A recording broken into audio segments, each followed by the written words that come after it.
Good morning. Good morning.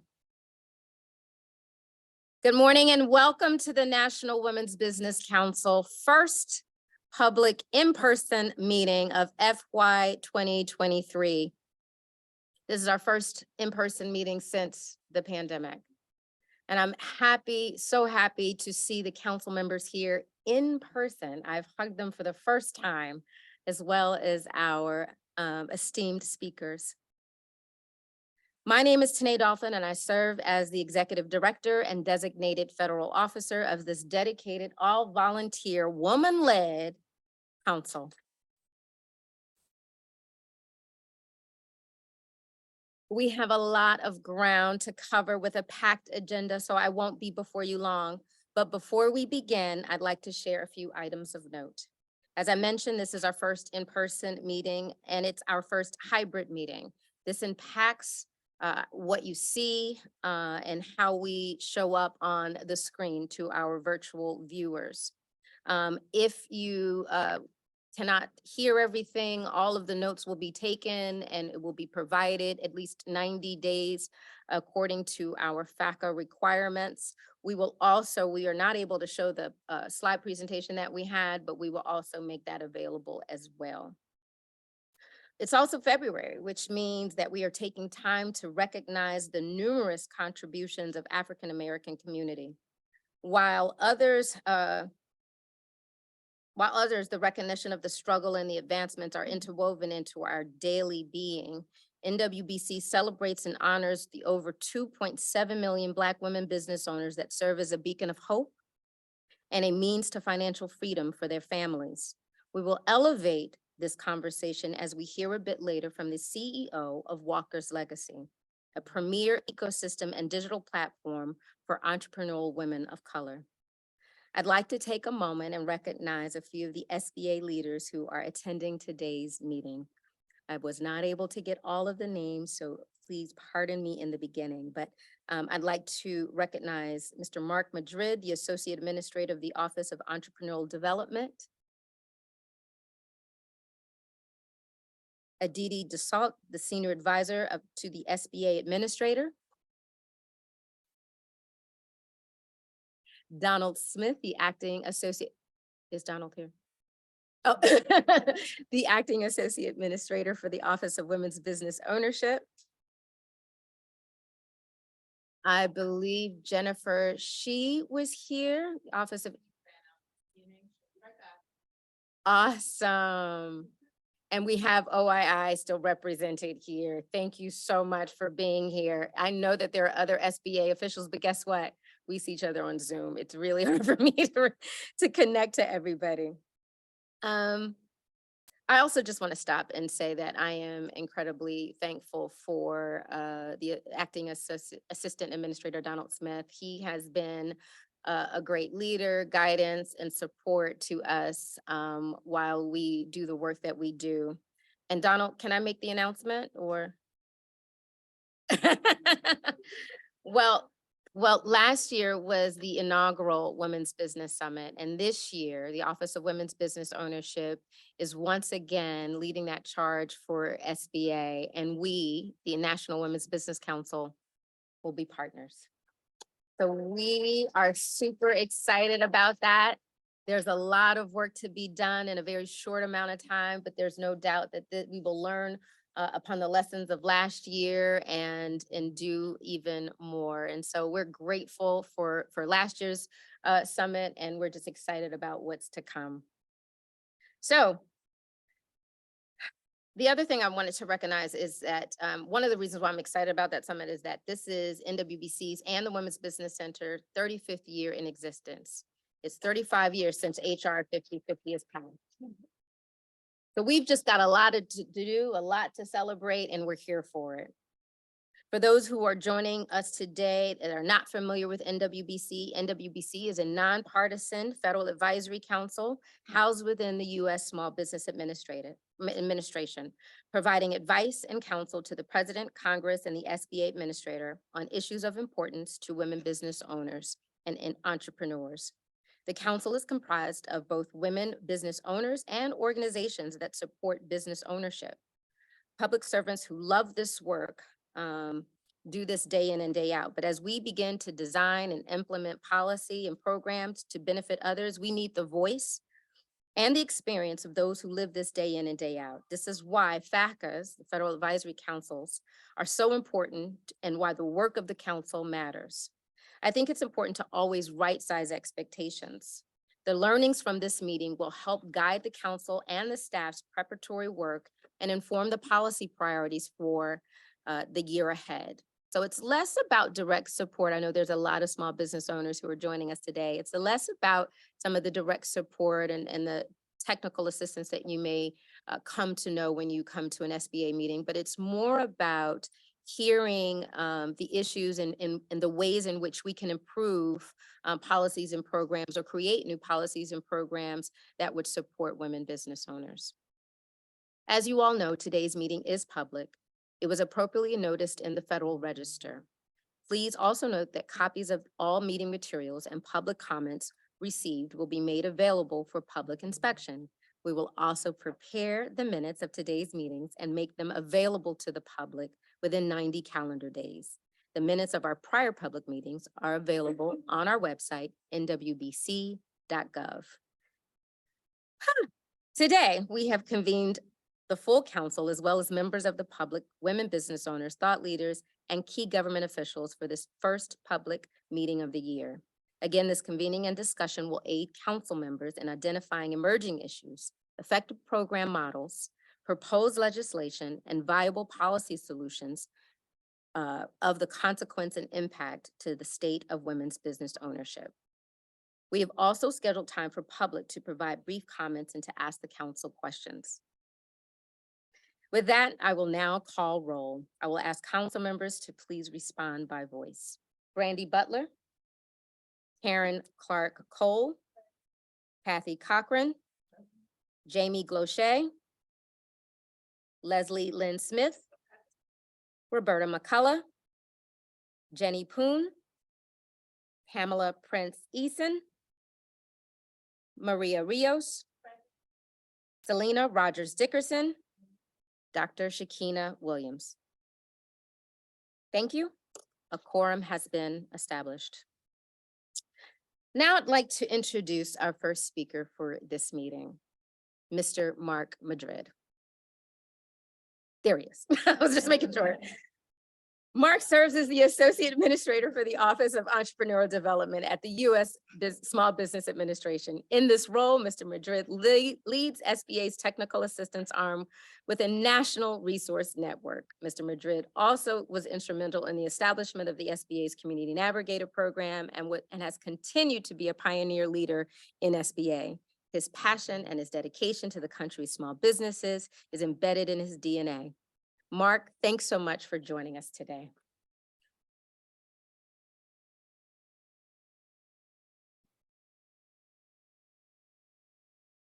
Thank you, Tanae. It's energized to be here, first and foremost. So I'll be short of wind and full of heart, if that's okay with everybody. I'm sure it is, right? But I'll just get to the bottom line. The greatest influences I've had on my life have been women, period.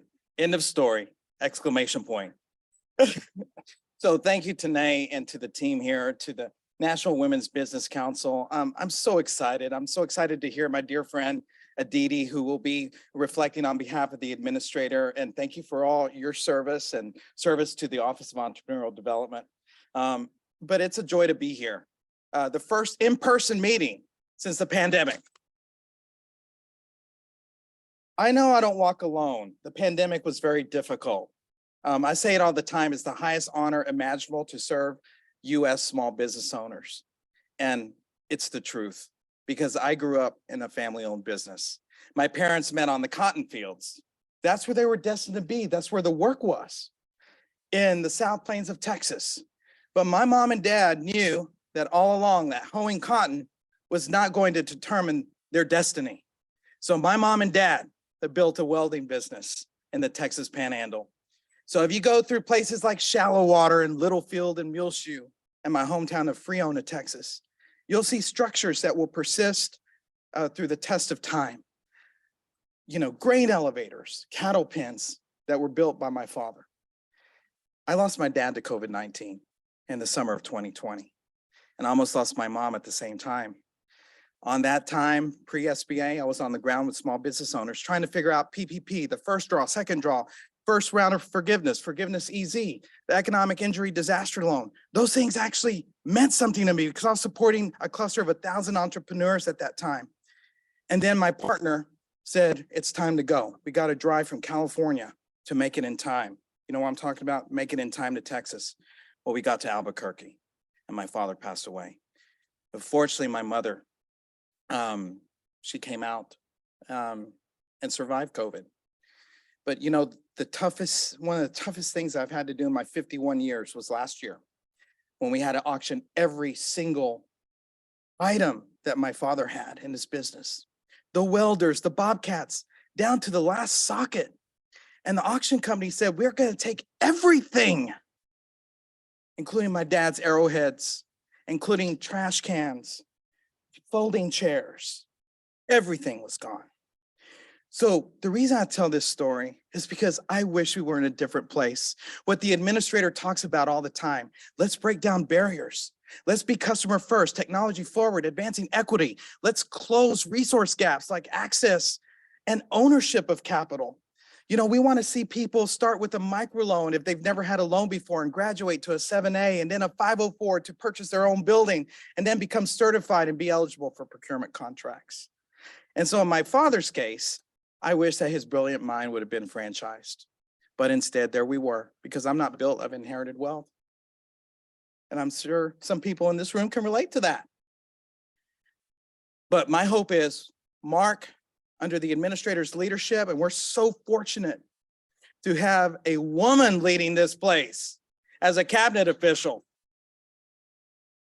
And I can tell you, Aditi and special advisor here that we have, Preston Harge and Donald Smith, and those who are joining us from the SBA today, we can tell you that women's entrepreneurship is so important to the mitochondria of this administrator. And so we know that she's thrilled that you're here in person. I want to thank the council.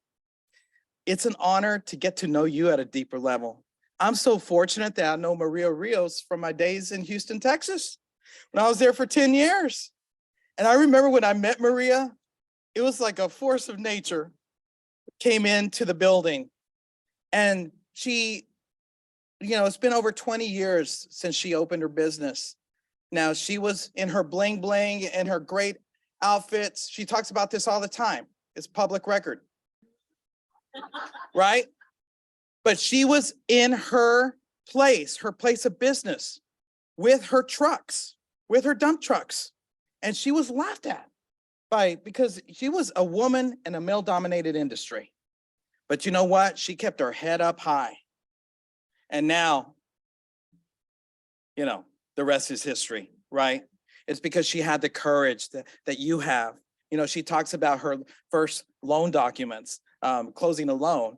And the bankers 20 years ago said, we're looking for Mario Rios. And she said, no. That's an A at the end, not an O. I'm the owner of this business.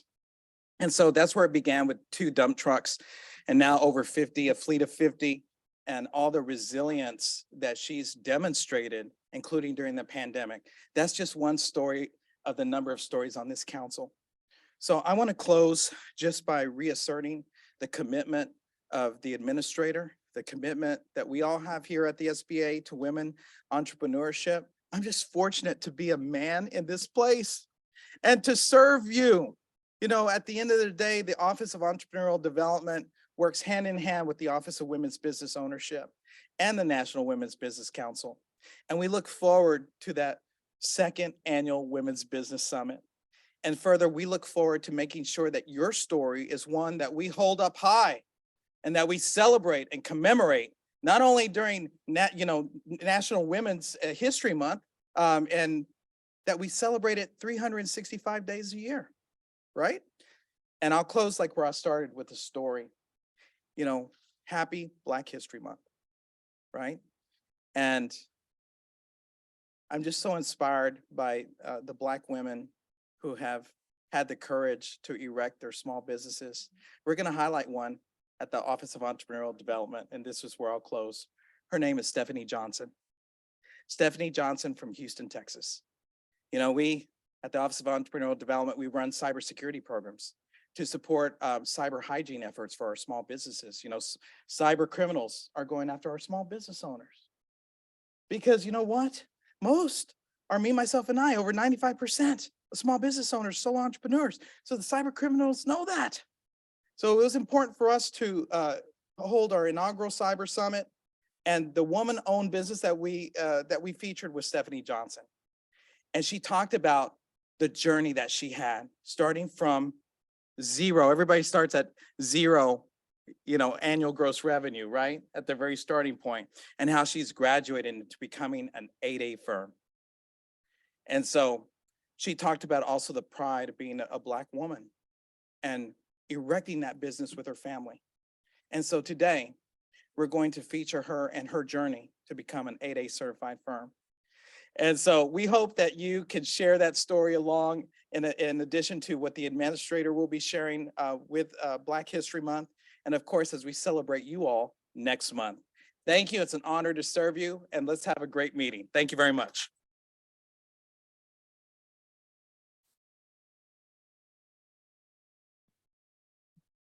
Well, the wonderful thing about Mark is that you don't need to give him anything. He just knows exactly what to say. And the fact that he lifted up Maria Rios is just, you'll see as the meeting goes on, it was the perfect spotlight. And I'm so glad that you know her story. And I hope that all of you get to know Maria's full story, because it is amazing. Every time I hear bits and pieces of it, I'm like, wait, there's more. She's done some phenomenal work, and it's true of all of the council members. And I know that we don't have enough time to go through each of those bios, but if we did, you would be amazed. Thank you so much, Mark. I really appreciate you. Next, we will have Aditi Dassault. I have the pleasure of introducing Aditi, who serves as the Senior Advisor to the Office of the Administrator. Aditi is returning to the SBA after 5 years of working in private sector as an entrepreneur and consultant to small business federal contractors. Prior to establishing her consulting practice, Aditi served in various roles at the SBA under the Obama administration, supporting the Office of Government Contracting and Business Development, Systems Modernization, and the launch of the Small Business Mentor Protege Program, and improvements and expansions of the Women-Owned Small Business Program. So it is without further ado that I'd like to introduce one of our keynote speakers for this morning, Aditi Dassault.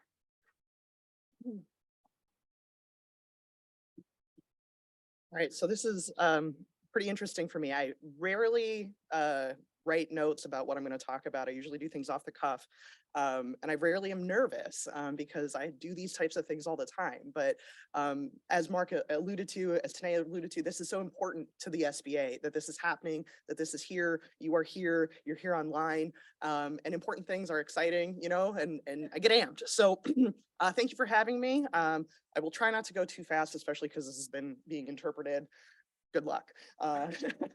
And so, first of all, well, as Mark said, and Tanae said, we're so excited to have this in person, to feel like we're coming back from the pandemic, to feel like we are getting to a place that is business as usual, and maybe even better than that, maybe business as innovative, maybe business as inspirational. And so I really look forward to being able to participate in some of this conversation today.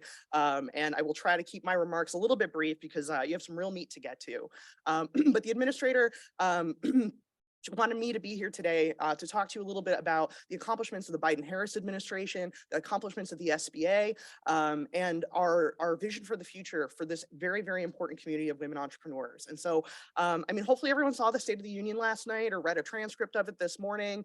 You know that the Biden-Harris administration has been working very hard to help us build back better.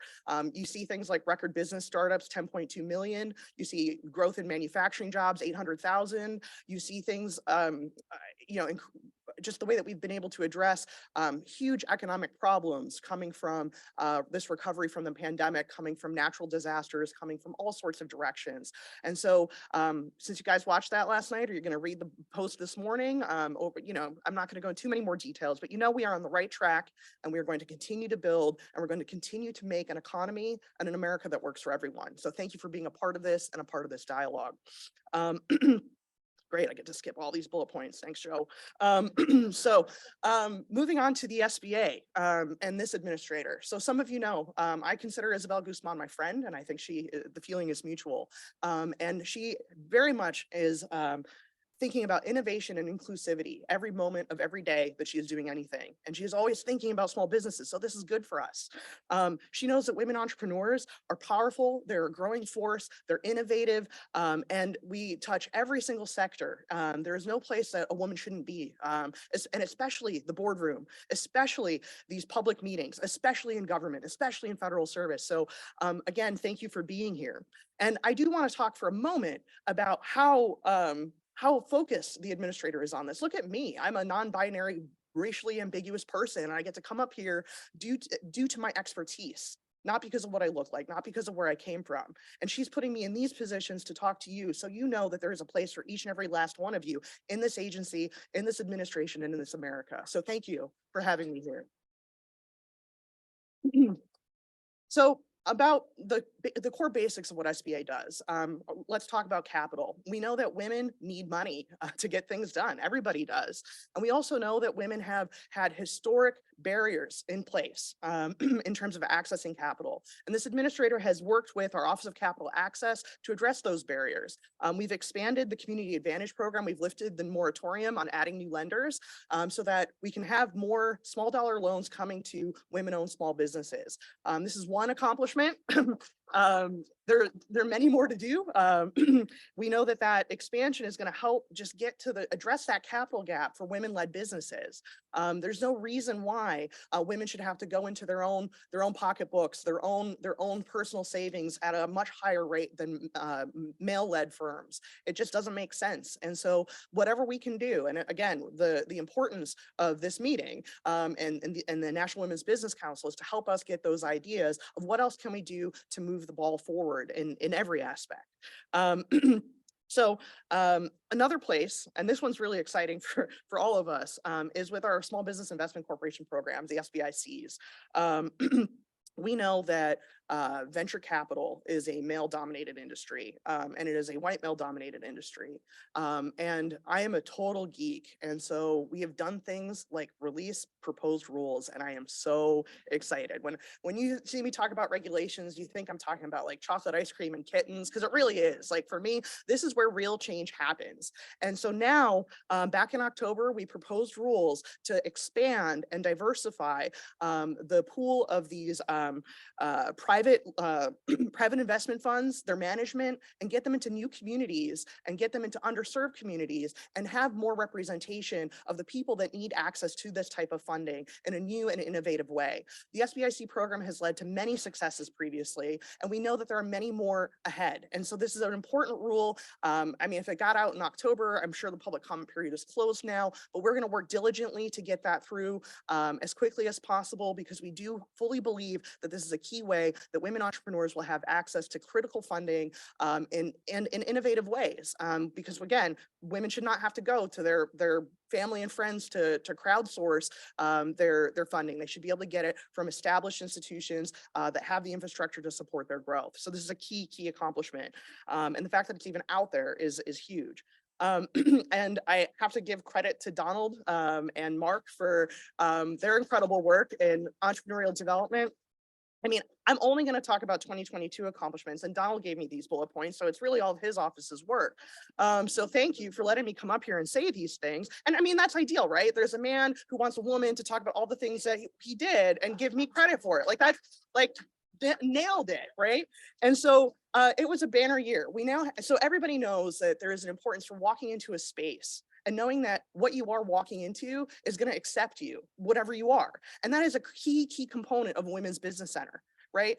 It's got women in the title. You're going to be able to go in there and say, not have to deal with, oh, well, what am I looking like today? Am I in girl drag? Am I in boy drag? Like, what is all of that? And you're gonna be able to get the assistance that you need to figure out how to navigate any complication that you would encounter as a business owner. And so the fact that we now have 145 women's business centers across the country, we have one in every state, including places like Alaska, Hawaii, like all the farthest corners of the world, or of the country really, is a huge, huge accomplishment. There are so many communities that we'll be able to serve by the expansion of this network. We're also working to expand the way that they are funded.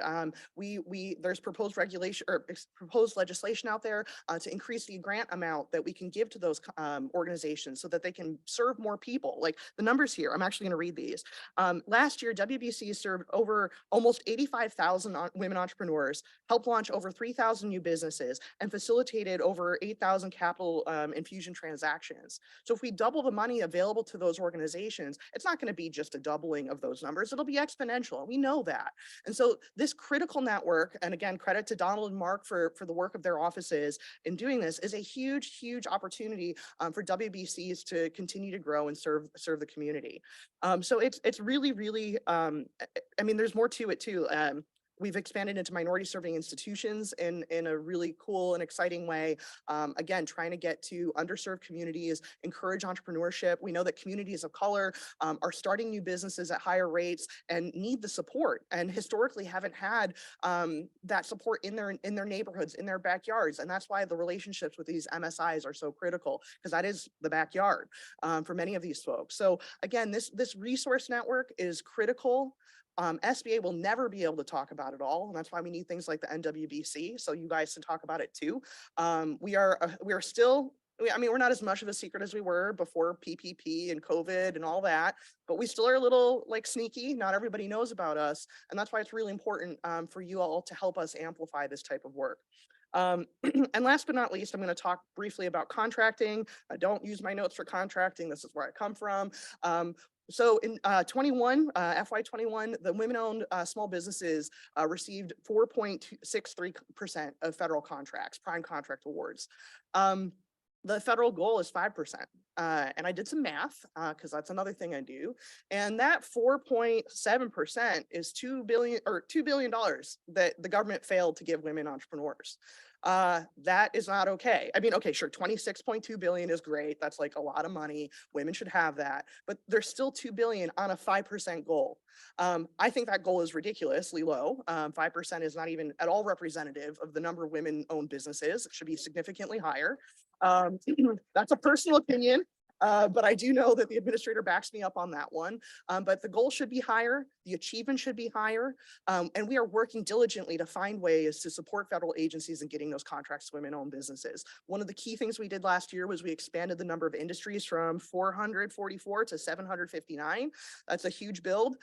We had done that back in the Obama administration, expanding the industries one time, and now here we are doing it again, because heck, if we're still not getting the 5%, like something's not working. And I know Elisa is in the back. She runs our program. She is a tremendous colleague, a tremendous leader, thinking with me, teams messaging me, trying to figure out the future of this program. And as Mark mentioned, this administrator is technology forward. She's focused, and we're going to continue to improve the technology. We're going to continue to streamline the process.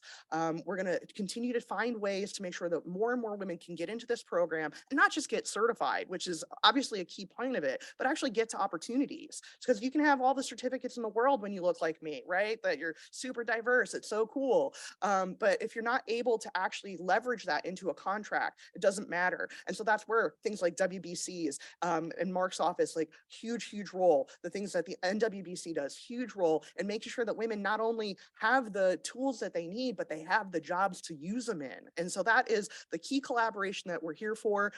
It's something that I truly appreciate in terms of having the chance to work on every day. I was so excited to be invited to rejoin this agency back in March.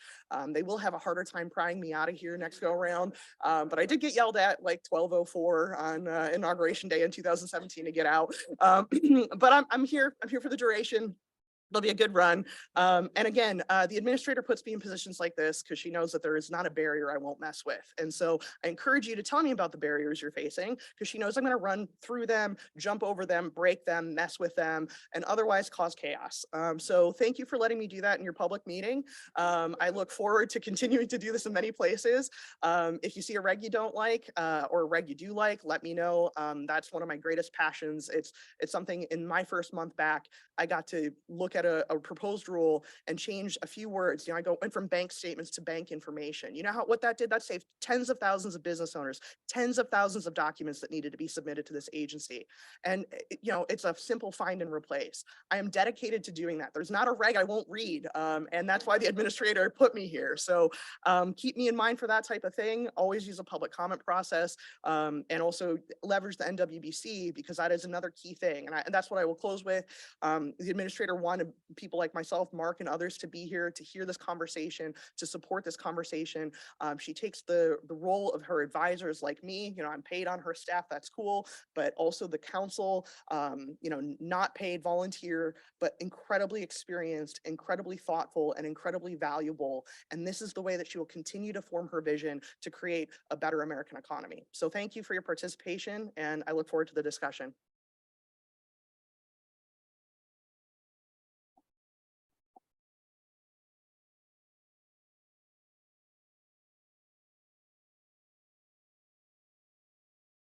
Well, anyone who is willing to break barriers is my kind of person.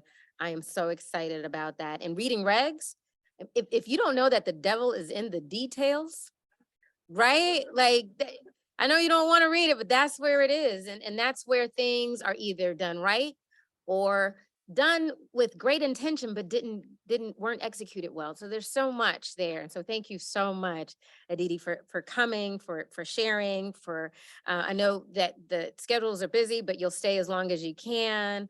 So there'll be some time for comment and Q&A. And if they're here, they've got all the information, they got all the answers. So thank you. Next, I have the pleasure and honor of introducing Samantha Abrams. Samantha is a corporate and nonprofit business leader with more than 20 years working and impacting across sectors. As the CEO of Walker's Legacy Foundation and a managing director for Walker's Legacy, her thought leadership and experience supports a global growth strategy and includes a diverse suite of partners, enhanced programming, and board development as the organization's focus on serving more multicultural women entrepreneurs. Ms. Abrams is a champion for experienced entrepreneurs and has a deep knowledge and lived experience as a veteran business owner. Previously, she served at the March on Washington Film Festival as executive director. She's on the advisory board for the University of Guyana Foundation. And interesting note, my family is from Guyana, so for the Guyana Economic Development Trust and early stage impact companies. Ms. Abrams is a member of Chief, a private network for women executives, sits on the board of directors for the Black Public Media and 6 Degrees, and is founding board member of the Social Justice School. And this is not her full bio. It's no one's full bio. I did not read anybody's full bio today. So again, the experience and power and just dedication in this room is amazing. But she's a mom, a business owner, and so much more. We are delighted to welcome Samantha Abrams.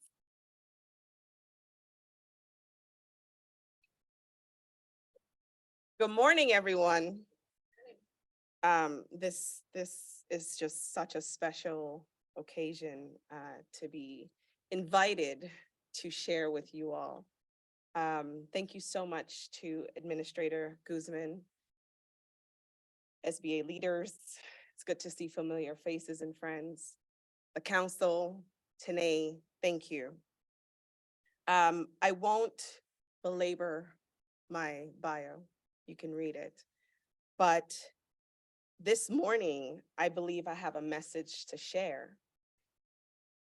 And it's a message that honors Black History Month and a message that reminds entrepreneurs, aspiring entrepreneurs, and women in business to bet on ourselves, bet on you. Entrepreneurs create employment opportunities not only for themselves, but for others as well. I was born in Georgetown, Guyana. Guyana is the most beautiful country on the northernmost tip of South America. It happens to be the only English-speaking country on the continent. And I moved here just almost 30 years ago.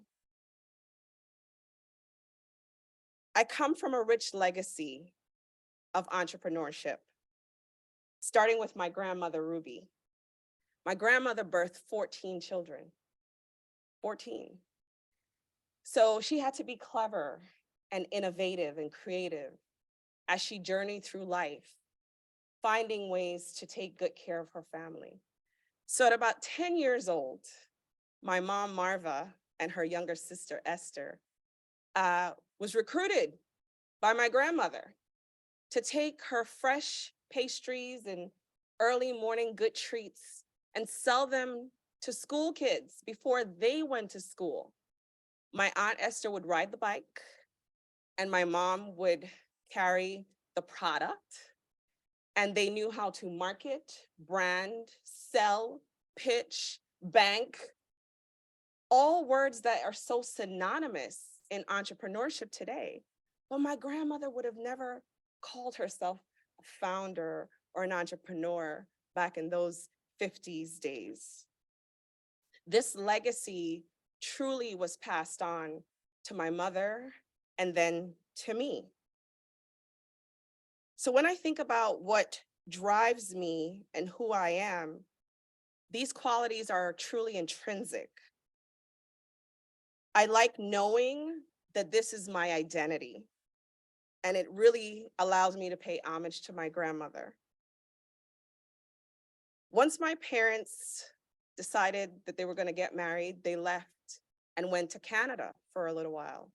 They had my sister in the most awful snowstorm in a place called Winnipeg, Winterpeg, AKA. A few years later, they found out they were having me, and my mom said, I don't want to be here. Get me out of here. It's too cold. And they went back to Guyana and had me. Why I share this story? It was the catalyst for a rich entrepreneurial heritage and legacy that my mother founded and again passed on. You see, my mom had to figure out how to make life from a country she had left and returned to. My father went to work for the government, and my mom started what became a garment factory. So she patented pot holders and oven mittens. In the Caribbean, we rarely imported things like that. So she had the clever idea that she was going to make these pot holders and oven mittens. And when we think of lived experiences, I had a lived experience that it didn't make sense until fast forward in my life. I was going with my mom to the general stores, listening to her sell and pitch and market her product and secure new vendors. I had no idea. That's where I learned my sales skills from. Fast forward many years later, our company became one of the fastest growing companies in Guyana, but we left. Why? For opportunities. The story that you shared, Mark, resonates so much with me.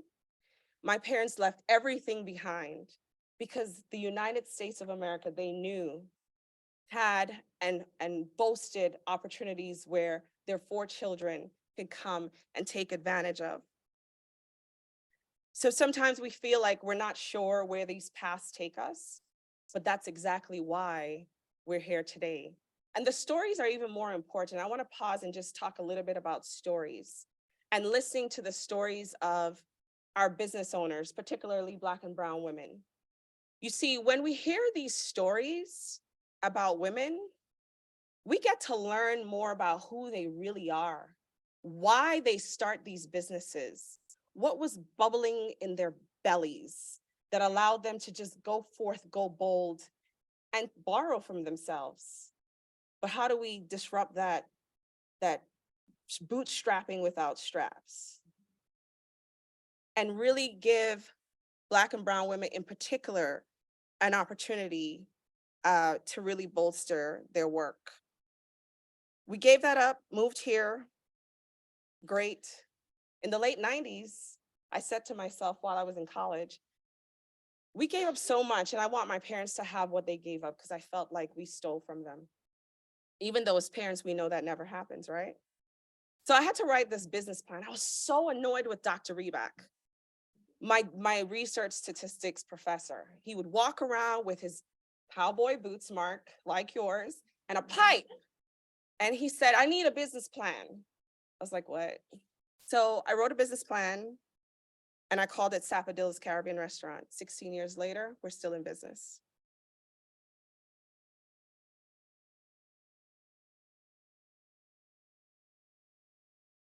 What does all of this mean? It really is the embodiment of the body of work that I get to lead. It informs me every single day. It inspires me every single day. I have the honor and privilege of serving as the CEO and managing director for Walker's Legacy. And Walker's Legacy is a springboard for entrepreneurial Black and Brown women and the ecosystems that their growth fuel. Our goal is to cultivate an ecosystem that is truly sustainable, because we know that when Black and Brown women start businesses, we do so with an inherent understanding that we do this for our communities. We do this as generational legacy builders. It is our responsibility. It's a responsibility that we take seriously because we can't pretend that the systems currently exist support our lived experiences, how and why we launch businesses, and how and why we need to be a part of a legacy for future generations so that they can inherit something more significant than where we started. My children are first generation American. They would say they're spoiled, but they're not brats.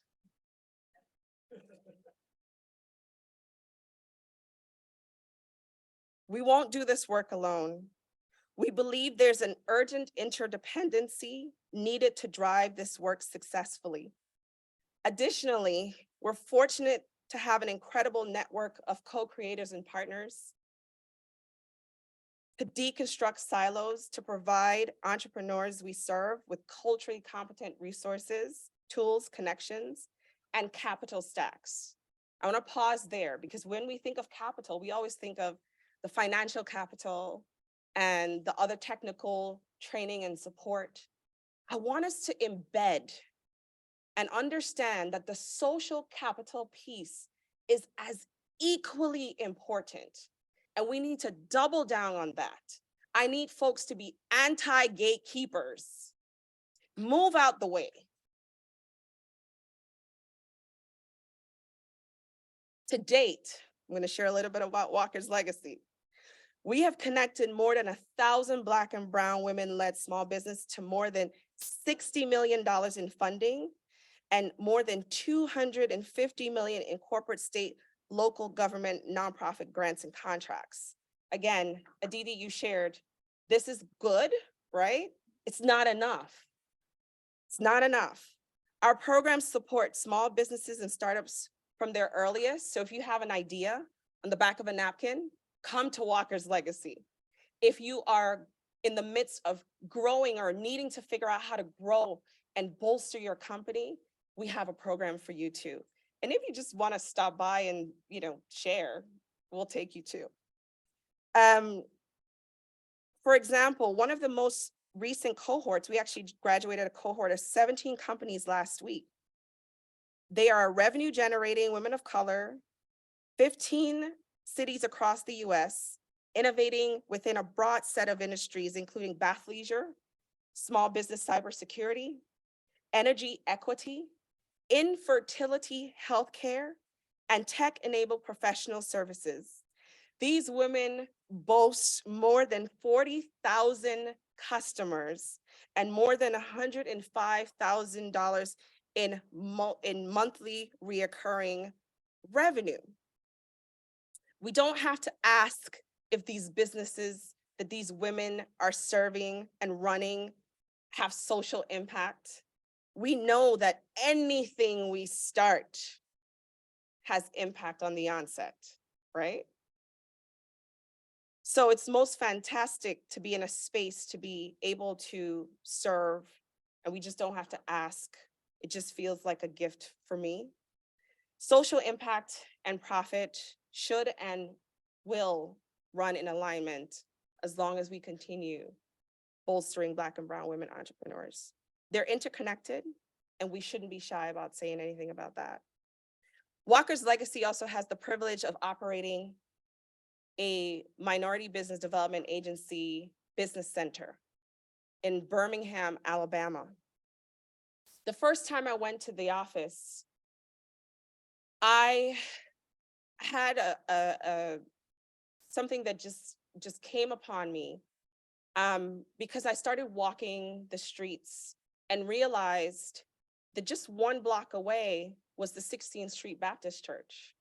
Across the street is Kelly Park.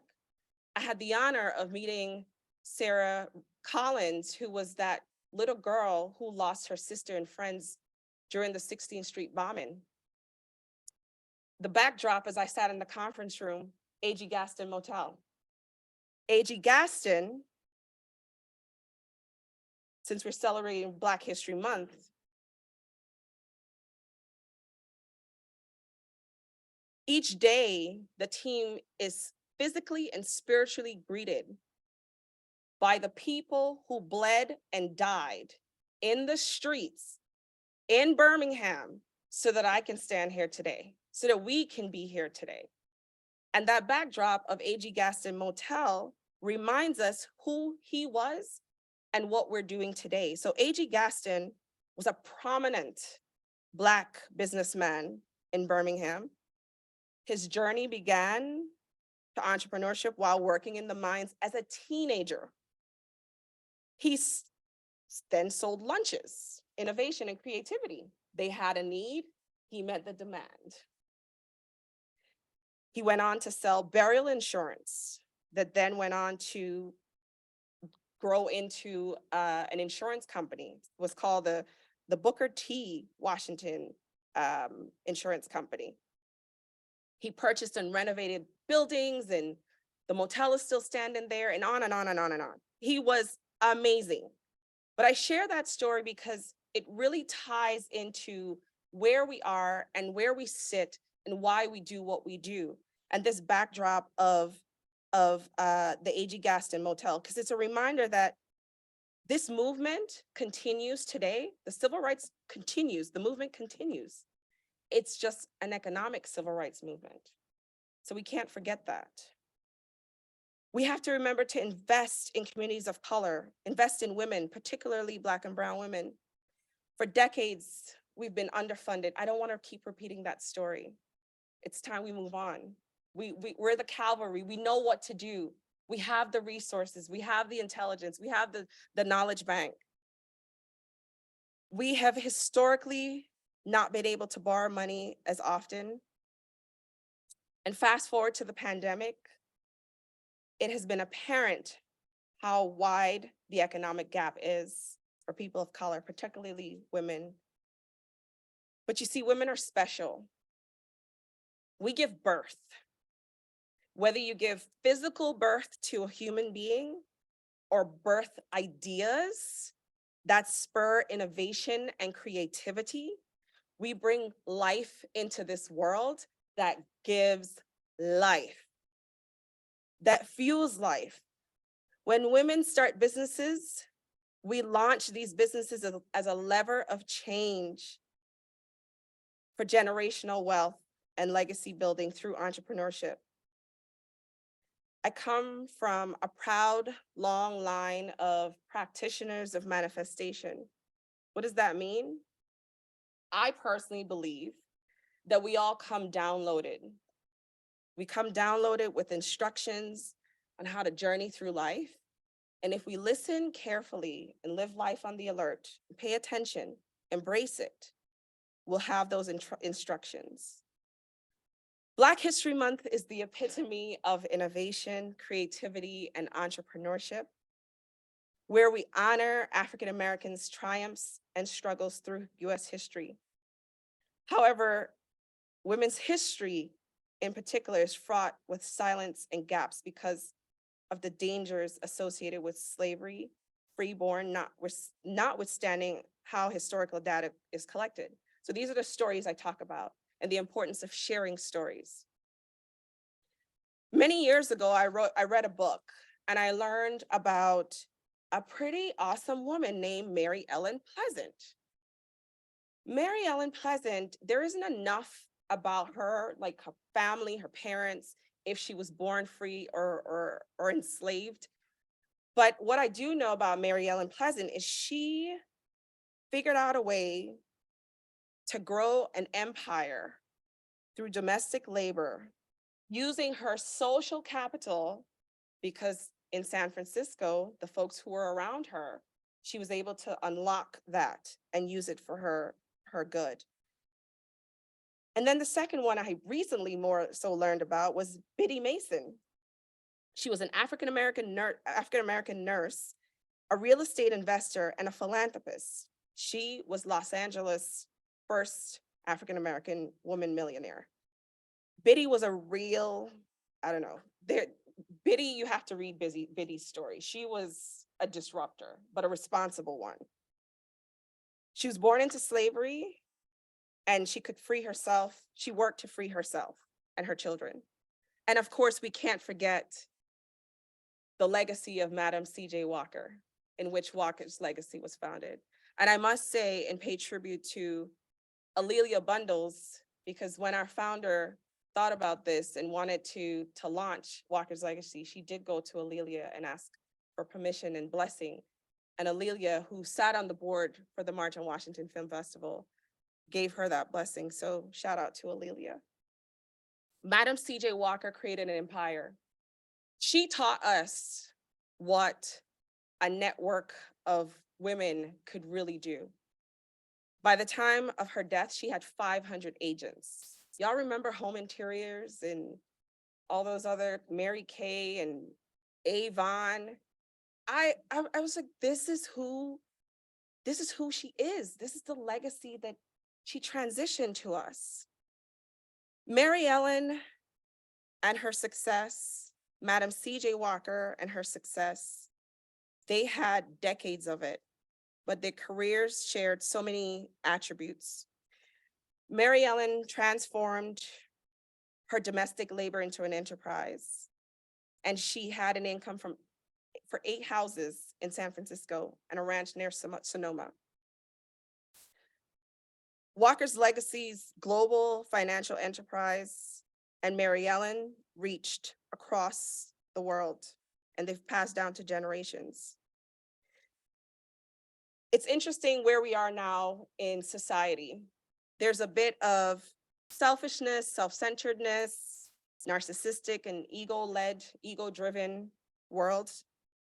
But that's not what these people that I just shared, that's not what they embodied. And that's not what we embody. We are a collective of people who truly embrace making a way for others. There's a quote that I found out Biddy would share, but it's something that my parents raised me. In order to receive, you have to have your hand out. So that means you have to be willing to always give in order to receive. A little bit about where we are around women and raising capital. I remembered when we were looking to launch our business, we went to all kinds of banks. We had collateral, we had homes. I even had my 401k. No one would lend us money. And that was okay because we took a bet on ourselves. We borrowed some money from our home. I took some money from my 401k. And a week later, I had my baby. We went to the bank, wrote one business check. And again, 16 years later, our restaurant is still standing and soon to have a second.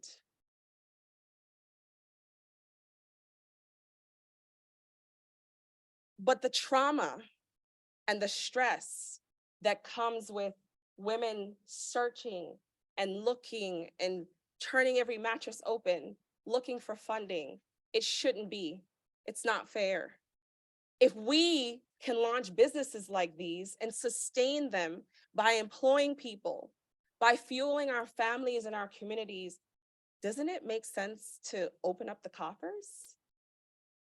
Because you see, when we launch businesses, our communities do well, our families do well, and our global standing or our standing in a global economy is further bolstered. Walker's legacy is now focused on ecosystem building so that we can really double down on all of what I've shared. So you'll see a whole lot more of coalition building. Back in November, we launched the Capital Ready Coalition with 16 other national organizations who represent millions of Black and brown women, including entrepreneurs. We're going to use these partnerships to leverage our collective voice in demanding shifts, seismic shifts, that really bolster our ability to gain, not just to survive our businesses, but really to thrive in our businesses. Our programming, again, because of my experience in watching my parents build and building alongside them, I think of access. Remember, my family left everything behind, including my dear fruit trees, by the way. I had 15 of them. They were amazing. But we left because of opportunity, access to opportunity. So our goal is not just to think about how we create opportunities, but how we, again, move out the way and use this network to create access. We're thinking more about how we service and provide and best equip. So you'll never hear me use the word help. I'm not here to help anyone.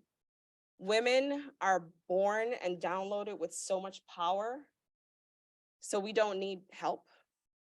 We need you to be bold and responsibly disruptive and be true allies with us. You'll see more programming coming out from Walker's Legacy that focuses on the Caribbean and the continent. There are women on the continent of Africa who want to do business with people in the United States of America. So how do we create that cross-pollinative connection? I just want to be a portal. We just want to be a portal. We think about technology. Aditi shared Administrator Guzman's commitment to technology. If you have a business and you have a website, you're likely able to do work anywhere and have customers everywhere. So I'd love to figure out with you how we think more about democratizing access around technology in particular. We'll continue to further diversify our partnerships and our investment partners. So we don't have sponsors, we have partners. So I invite you to be a partner, whether it's investment funding or just serving as a mentor. We welcome you as a partner. We want to tell the stories of the companies we're partnering with, not just so they can reach their ESG goals or their CSR goals or their D&I goals, but really think about real commitment. So for my corporate friends, as someone who was birthed in corporate, if you are an internal champion, think about how you're making space for those supplier diversity opportunities. What are you sharing that could be so transformative in a small business that you could potentially partner with? So share. As it stands now, economists have predicted that it'll take Black people 228 years to catch up to white wealth. So here's the thing, I'm not interested in that. Because I'm not using that as a measuring stick, right? And we shouldn't. We should think about how we create an ecosystem where all people have opportunity to achieve success the way they want to define it. I think I'm pretty wealthy, even though my bank account doesn't say, but I'm pretty wealthy. How do we think about wealth? How do we think about success? How do we give space and make space for folks who, Black women in particular, define success at every stage. This work, it's not hard work for me. It's passion work. My team teases me because I tell them all the time, it's heart work. And I'm incredibly grateful to be able to partner with the team to do this every day. I don't believe in happenstance either. This is where I'm supposed to be. This is where each of us is supposed to be, right here, right now, living in this purpose. So purpose is throughout our life, and it's not singular. There's a collective declaration that we as Black women deserve to be seen and not just having a great idea, but understand that we are inherently entrepreneurial, savvy business leaders, and really innovative. So let's focus on turning opportunities into real access. Let's partner to identify the most favorable and optimal solutions, changes that we all can be a part of. So as I come to a close in sharing these words with you, again, think about how you can be a portal for access, how you can serve as a conduit for change, how you can speak up and speak out and be unapologetically bold in supporting women businesses, but especially Black and brown women businesses. So as we celebrate Black History Month and this council's 35th anniversary, I am exceptionally enthusiastic and excited to see what we as a collective, both here in this room and to you on Zoom, will be able to deliver for American women. Thank you.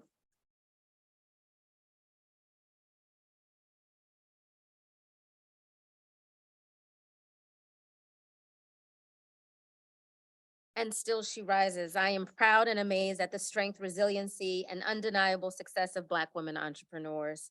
And when she wins, everyone wins. Thank you, Samantha, for your persistence and commitment to this work. Now, we've got still a lot of ground to cover. We're about to get into some of the policy recommendations of 2022. Because of time, Selena, if you can. So all of our policy recommendations, probably got about 29 of them, are in our annual report. Most of you have received that annual report. We're going to review some of the most salient ones here today, but to the extent that you can, Selena, you can cut some of those recommendations in half, and then I will go into some of the things that we're thinking about for the future.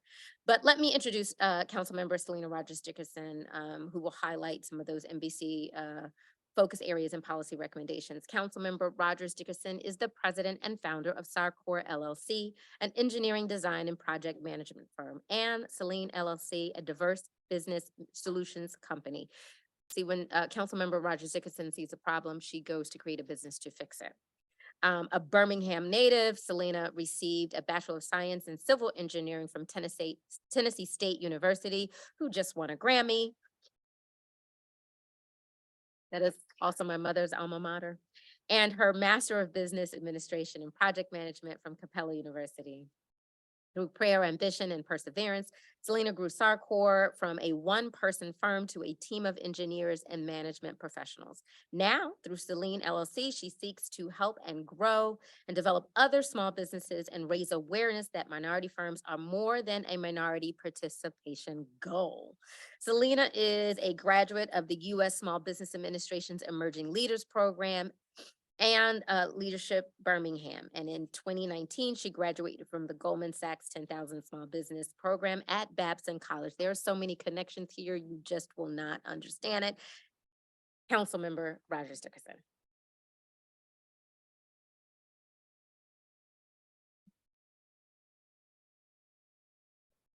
Thank you very much, my friend. And like Aditi, I too speak fast, so you may not have to worry about that time. I am my grandmother's grandchild. So, um, good morning, or is it afternoon? Good morning. Again, my name is Selena Rogers Dickerson, and thank you all for the opportunity to speak. I am humbled to be here. Like many entrepreneurs, I've had my share of mountains to climb and navigate along this journey to what they call success, right? And so that makes me extremely pleased and humbled to be here before you all, and also to help navigate experiences and mentor other entrepreneurs, women in particular, to help them know that it's okay. You're not in this alone. We've all gone through something, no matter how big or small your company is. And so it is our work through the council that we strive to create an equitable and inclusive path for women as we navigate in our diverse backgrounds, neighborhoods, and communities. As Tanae shared, part of our work includes crafting policy recommendations that we share with the president, Congress, and the SBA administrator in our yearly report. We have 3 subcommittees that we work within. Those committees are access to capital and opportunity, women in STEM, and rural women's entrepreneurship. I serve on access to capital and women in STEM. And I like you ladies to know, those here and those who are on Zoom, we've heard you, we heard your voices. And that's reflective in our 2022 annual report.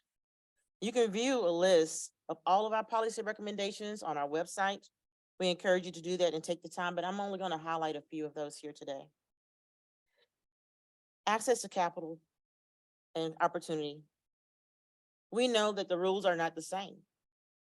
We know that in 1988, it was HR 5050 that gave us the right to get a business loan in our own name.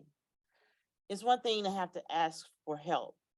Help is okay. Permission is a totally different issue. But before HR 5050, we had to ask for a man to co-sign for us. I love my husband. I do. But this is my dream. This is something that I started before him. And I would not have to ask for permission for him to say, hey, baby, is it okay? No. So he would say yes, right? But the thing is, what do we do? If we know the rules are not fair and we know that access to capital and opportunity, those things were not created with women in mind and still aren't today, then we need to make a change so it can be different. So what we're doing as a council, we recommend that Congress and the SBA work to make lending and repayment programs more accessible and inclusive to women business owners. Why? Because lending and repayment programs and policies should be reflective of those who rely on them, including women in business. Our council also recommends that raising the WOSB and EDWOSB procurement goal should be something that Congress, federal agencies, and NEC investigates. Despite the fact that the US federal government is the largest purchaser of the world, women in business have historically received less than 5% of awards granted through federal procurement. Now that's a problem. By setting a more ambitious target, the federal government could achieve a more ambitious outcome. We have to change the rules. Just this past weekend, I attended a Lego competition with my daughter. Now, we teach our kids, our daughters, go to school, get good grades, so they can work in a field in STEM. But what happens next? In that Lego competition, there were so handful of little girls, a lot more than I expected. It was all construction based. But there were way more little boys in that room. And I wondered about the work that we do here as a council. And I also wondered, the little girl that won the competition, what happens next for her? And the reason why is because we look at these things and I work with women, young women that want to go into engineering. I get interns as well. And we said, what's happening to them after they get their diploma, right?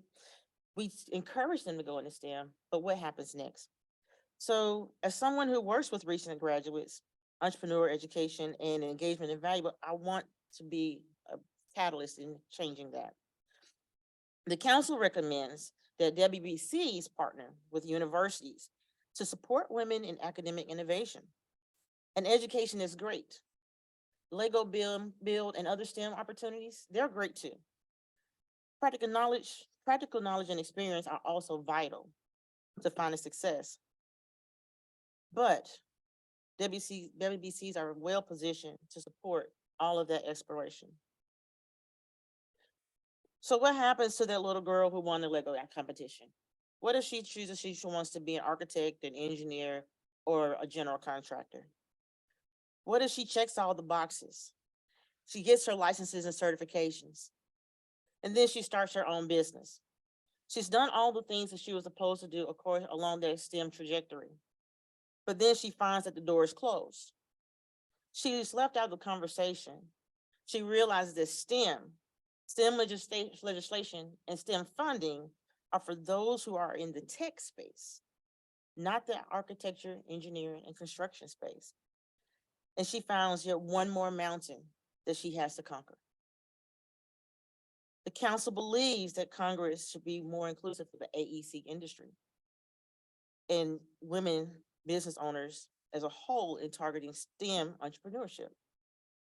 We leave women in architecture, engineering, and construction out of the STEM conversations every day. And by excluding thousands of women innovators and creators worthy of support, you exclude people like me. You exclude that little girl. We need a broader understanding of STEM, and we can do that by changing the conversation in STEM legislation. In rural women entrepreneurship, we know that the pandemic shed a light on a lot of different issues. One of those was to prioritize paid family and medical leave. PMFL is not just good for employees, it's good for the employers too, by leveling the playing field with big business and abroad. The council recommends the executive and legislative branches further prioritize PMFL. Now it's time for our government to get it done. Additionally, the council suggests that the White House and the SBA can further develop the growth, support the development, growth, and success of the care industry. Those are industries like childcare, elder care, and adult care, so women can bring their best selves to work, their whole self. This is not charity, it's life. Our council knows that you can support those who support you, and you should. It's just the right thing to do. And in this case, we need to show that we care about the care economy. A women-run industry that supports women-owned businesses day in and day out. And those are just a few of our recommendations that I've shared in our annual report. I hope at least one of these resonates with you. And if it does, or if you're just a little bit curious, please go to our website, follow us on social. The website is nwbc.gov. We're on social media on all the major platforms. Join us, be a part of our conversation. And we also highlight some interesting research on women's entrepreneurship. And gratefully, I'm sorry, I don't know about y'all, but Dr. Shakina Williams, oh my goodness, she's a rock star. I mean, I saw her in Black Enterprise magazine and I was like, I'm on the council with her. And so, thank you for your time. And now I'd like to turn it back over to one of the most organized, fearless, and relentless people that I know. She's resilient, she's the definition of resilient. Ms. Tanae, come on back. Thank you.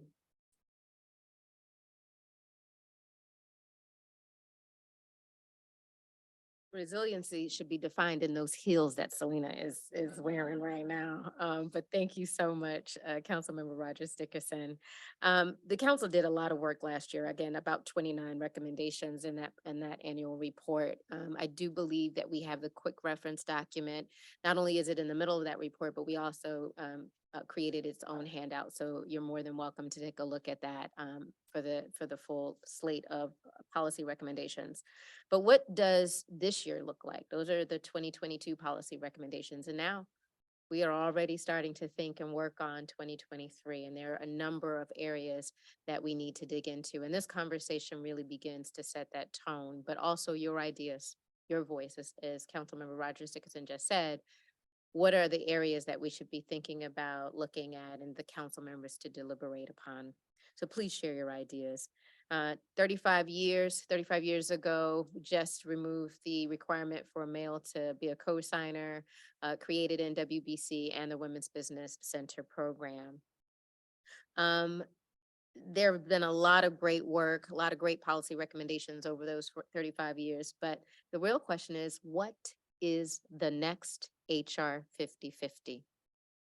What's the next HR 50/50? If that was that monumental back in 35 years ago, what are we gonna do? What are you gonna do for the next HR 50/50? And we're not doing that alone. That wasn't done alone in 1988.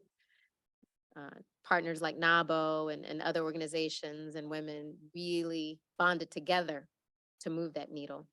And so I think even Samantha talked about coalition building and working together. Well, we're working with WHIP, we're working with NABO, we're working with all the organizations to get this done. Last night in the State of the Union, the president talked about building a supply chain here, right? Then who needs to be a part of that supply chain? Who needs to be creating those business to create right here on American soil? We can't be left out of that conversation. The same thing, and we talked about the bipartisan infrastructure law, but how do we go deeper to ensure that women are a part of that big program? And then the lending criteria. If you know me, I've heard too many stories of women having great credit, not good credit, great credit, and all the things, and still being denied a loan. There's something wrong with the system. And we've got to figure out where the problem is and make that policy recommendation. So we started in 2022, but we've got more work to do. And if you know the exact source of that problem, let me know. If not, we're going to knock on some doors to find out.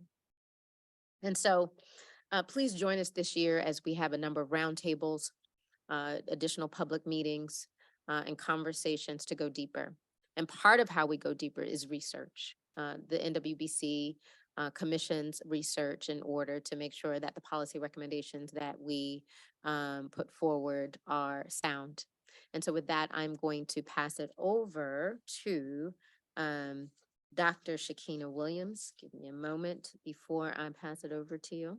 Dr. Shakina Williams, who will share some information about the council's research focus, is the executive director for the Center of Women Entrepreneurial Leadership and the founder of the Black Women's Entrepreneurial Leadership at Babson College. I told you there were so many connections. She is an adjunct faculty member at Babson's MBA program and owns Kenna Business Solutions, and previously served as the deputy academic director and lead faculty director of the Goldman Sachs 10,000 Small Business Program. With her passion for propelling women entrepreneurs to new levels of success, Dr. Williams is the proud recipient of the Babson Entrepreneurial Thought and Action Award and the Martin Luther King Jr. Changemaker Award and the African American Female Professor of the Year Award.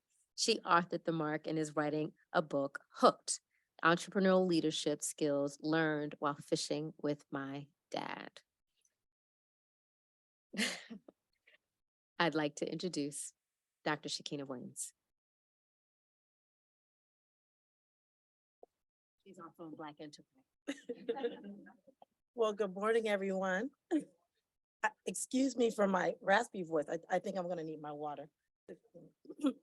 I think about all the many awards. I just flew in from LA, and I'm just so grateful for the opportunity to be here. But while in LA, one of the programs that I created, the Black Women's Entrepreneurial Leadership Program, was recognized at the pre-Grammy brunch from Brian Michael Cox. And it was just amazing to be amongst so much Black excellence, particularly celebrating Black History Month. So again, apologize for my voice. And I am too a fast talker, and my team said to slow it down and pause. So I'm going to, most of what I'm going to be doing today is reading. Usually I this talk directly from my heart, but I want to start off by thanking Executive Director Dauphin Tanay for her warm introduction, my fellow Goldman Sachs alum. Thank you so much. To my fellow council members, amazing women. I'm definitely looking forward to meeting and getting to know you all while we're here in DC. To the esteemed members of the public, those that are here and those that are listening virtually, thank you so much for your attendance and also your participation, but most importantly, your interest in supporting and advancing opportunities for the U.S. women entrepreneurs. As was shared, I am Dr. Shakina Williams. I serve as the Executive Director of the Center for Women's Entrepreneurial Leadership, also known as CWEL at Babson College, where we educate, inspire, and empower women entrepreneurial leaders to reach for their full potential and create economic and social value for themselves, their organization, and society.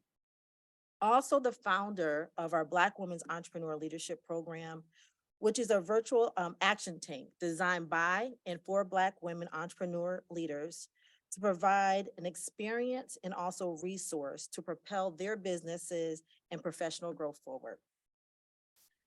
It is my distinct privilege to serve as a member of this Federal Advisory Committee for the National Women Business Council after being appointed last year by SBA Administrator Elizabeth Guzman, who we truly want to appreciate her long-term commitment in being a champion for women business enterprise. As part of my responsibility on the council, I serve on the Rural Women's Entrepreneurship Policy Subcommittee, where we have many discussions and our thoughts and needs for women entrepreneurs who are sorely underserved, as well as women business owners who just need a little bit of push to start and grow and scale their businesses. I think I can say, and I think I will definitely share at this moment, there's been a lot of really robust discussions indeed on the need of better data across the board, including disaggregated data by gender and also by race. This can help us with a clearer picture of the status of women business owners in the United States, including those in traditional underserved rural, tribal, and urban communities. Now, while we can glean some insight from past research and literature available to us, it is well documented that we need to take a fresh look and do a closer examination on long-standing and new and post-pandemic barriers that women entrepreneurship looks like across this country. With that said, my role today is to talk about three different areas. First, to provide some background on NWBC's previous commission research projects of recent years. And second, to present research of our ideation of fiscal year 2023 and the years ahead that seeks to address important gaps in knowledge. And finally, to acknowledge key contributors to our 2023 annual report data section. In the interest of time, I'm going to attempt to succinct this as much as possible. But however, please know that the NWBC's past research is available for public inspection on our website. So first, a brief sampling of our recent NWBC's commission research and reports. NWBC's interagency agreement with the U.S. Census Bureau to develop custom tabulation on women-owned employer and non-employer firms by gender and demographics, which utilize data from both the annual business survey and the non-employer statistics by demographics series. These custom tabulations were featured in our NWBC's 2021 annual report.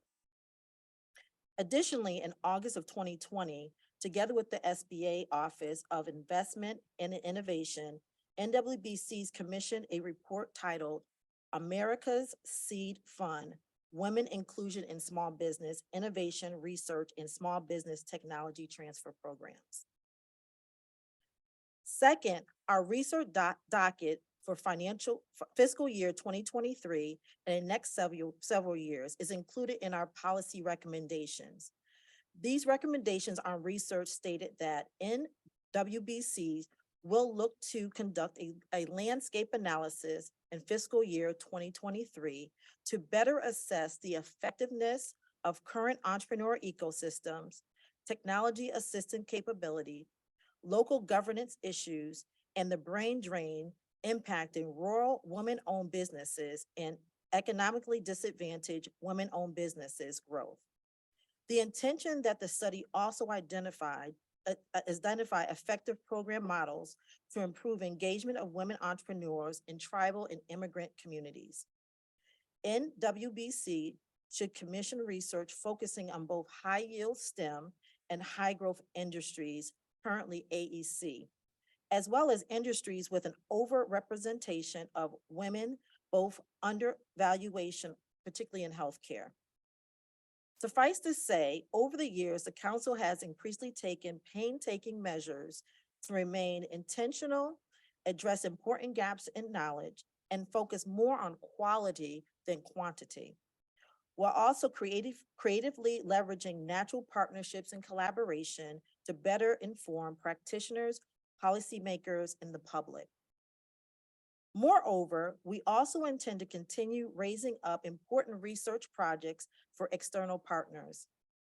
For instance, in our 2023 annual report, we also featured data from key federal agencies and external women's organizations.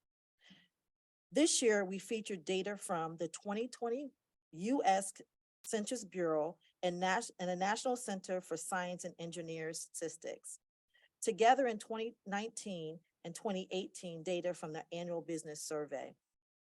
I'd like to highlight a few statistics that was previously referenced today, but I really want to emphasize this. So imagine this, women contribute substantially to entrepreneurship in the United States. The number of women-owned businesses has increased significantly over the recent years. In 2019, the last data that was available to us, there were 5.5 million employer businesses in total, where women accounted for 1.2 million, or 20.9% of these businesses. Women-owned businesses employed 10.8 million workers in 2019 and grew their workforce by 28%. More than double of men-owned businesses, which was 10.8 between 2012 and 2019. Women-owned non-employer firms totaled 10.9 million in 2018, a share of 41% of all non-employer businesses in the United States. These businesses generated 1.3 trillion in revenue. So I'm gonna repeat that again. These businesses generated 1.3 trillion in revenue, where women accounted for 299.7 billion of these receipts. Again, the women accounted for 299.7 billion of these receipts. More specifically, this year's annual report by the number section captured the state of affairs during the past years and what lies ahead during the next year, based on the research finding of Dr. Adaji Hatufine, a research economist with the Center of Economic Studies of the U.S. Census Bureau. She actually presented this research during our council meeting in May, in our public meeting. Also, we featured a discussion on dynamics at play in venture capital for women founders, investors, and fund managers based on the work of Jerry Singal, president of Venture Near. Her analysis also conducted as part of the report, How Women and Men Invest in Startups, which was also produced by her company and Core Women and commissioned by How Women Invest. Together with our public engagement efforts, tracking the key policy trends and relevant legislation, NWBC's targeted research projects provides us with the important nuggets of information that can help us serve as a springboard to develop this council's annual policy recommendation to the White House, Congress, and the SBA administrators. Thank you.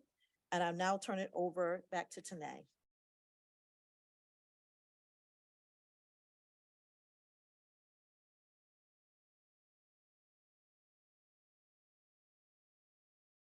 All right, we are significantly over time. And so what I'm going to do is please pardon me while I don't read the bios of the next set of speakers. This is our panel discussion, but I will, of course, introduce them and give their titles and respective companies. This is going to be a really great conversation. So I'm super excited about it. I would ask that we probably move our chairs down a little bit in order for these three to see. I think most of you are going to be okay. Jenny's going to come up as facilitator. So part of the panel discussion, we will have Miss Julie Castro Abrams. Julie, no relation to Samantha Abrams, is the CEO of How Women Lead, a network of over 16,000 women dedicated to promoting diverse women voices. An active investor and advisor to startups, and as the leader of the nation's largest micro enterprise and microfinance organization for over 11 years, Julie has helped launch over 6,000 women into successful businesses. Julie? We also have Candace Waterman. Candace Waterman is the president and CEO of Women Impacting Policy, also known as WIP, with over 35 years of experience spanning across private and public sector. WIP serves as the voice of over 12 million women-owned companies in the U.S. And WIP works in a bipartisan manner with lawmakers to impact and influence policy and provides economic equity, procurement inclusion, and access to the global marketplace. Candace Waterman. Okay, I was about to say. So we invited Melissa Bradley. She was unable to join us today, but on her behalf, we have Mr. Maxwell Young. Thank you so much. He is representing 1863 Ventures. And we have our council member. I'm looking through all my mismatched notes. I know who she is. Jenny Poon, who is the owner and founder of Cahoots and Hub in Phoenix, Arizona. Jenny, thank you so much for serving as our Oprah. Oh, I love that. I would love to be Oprah. Everybody look under your chairs. I'm just kidding.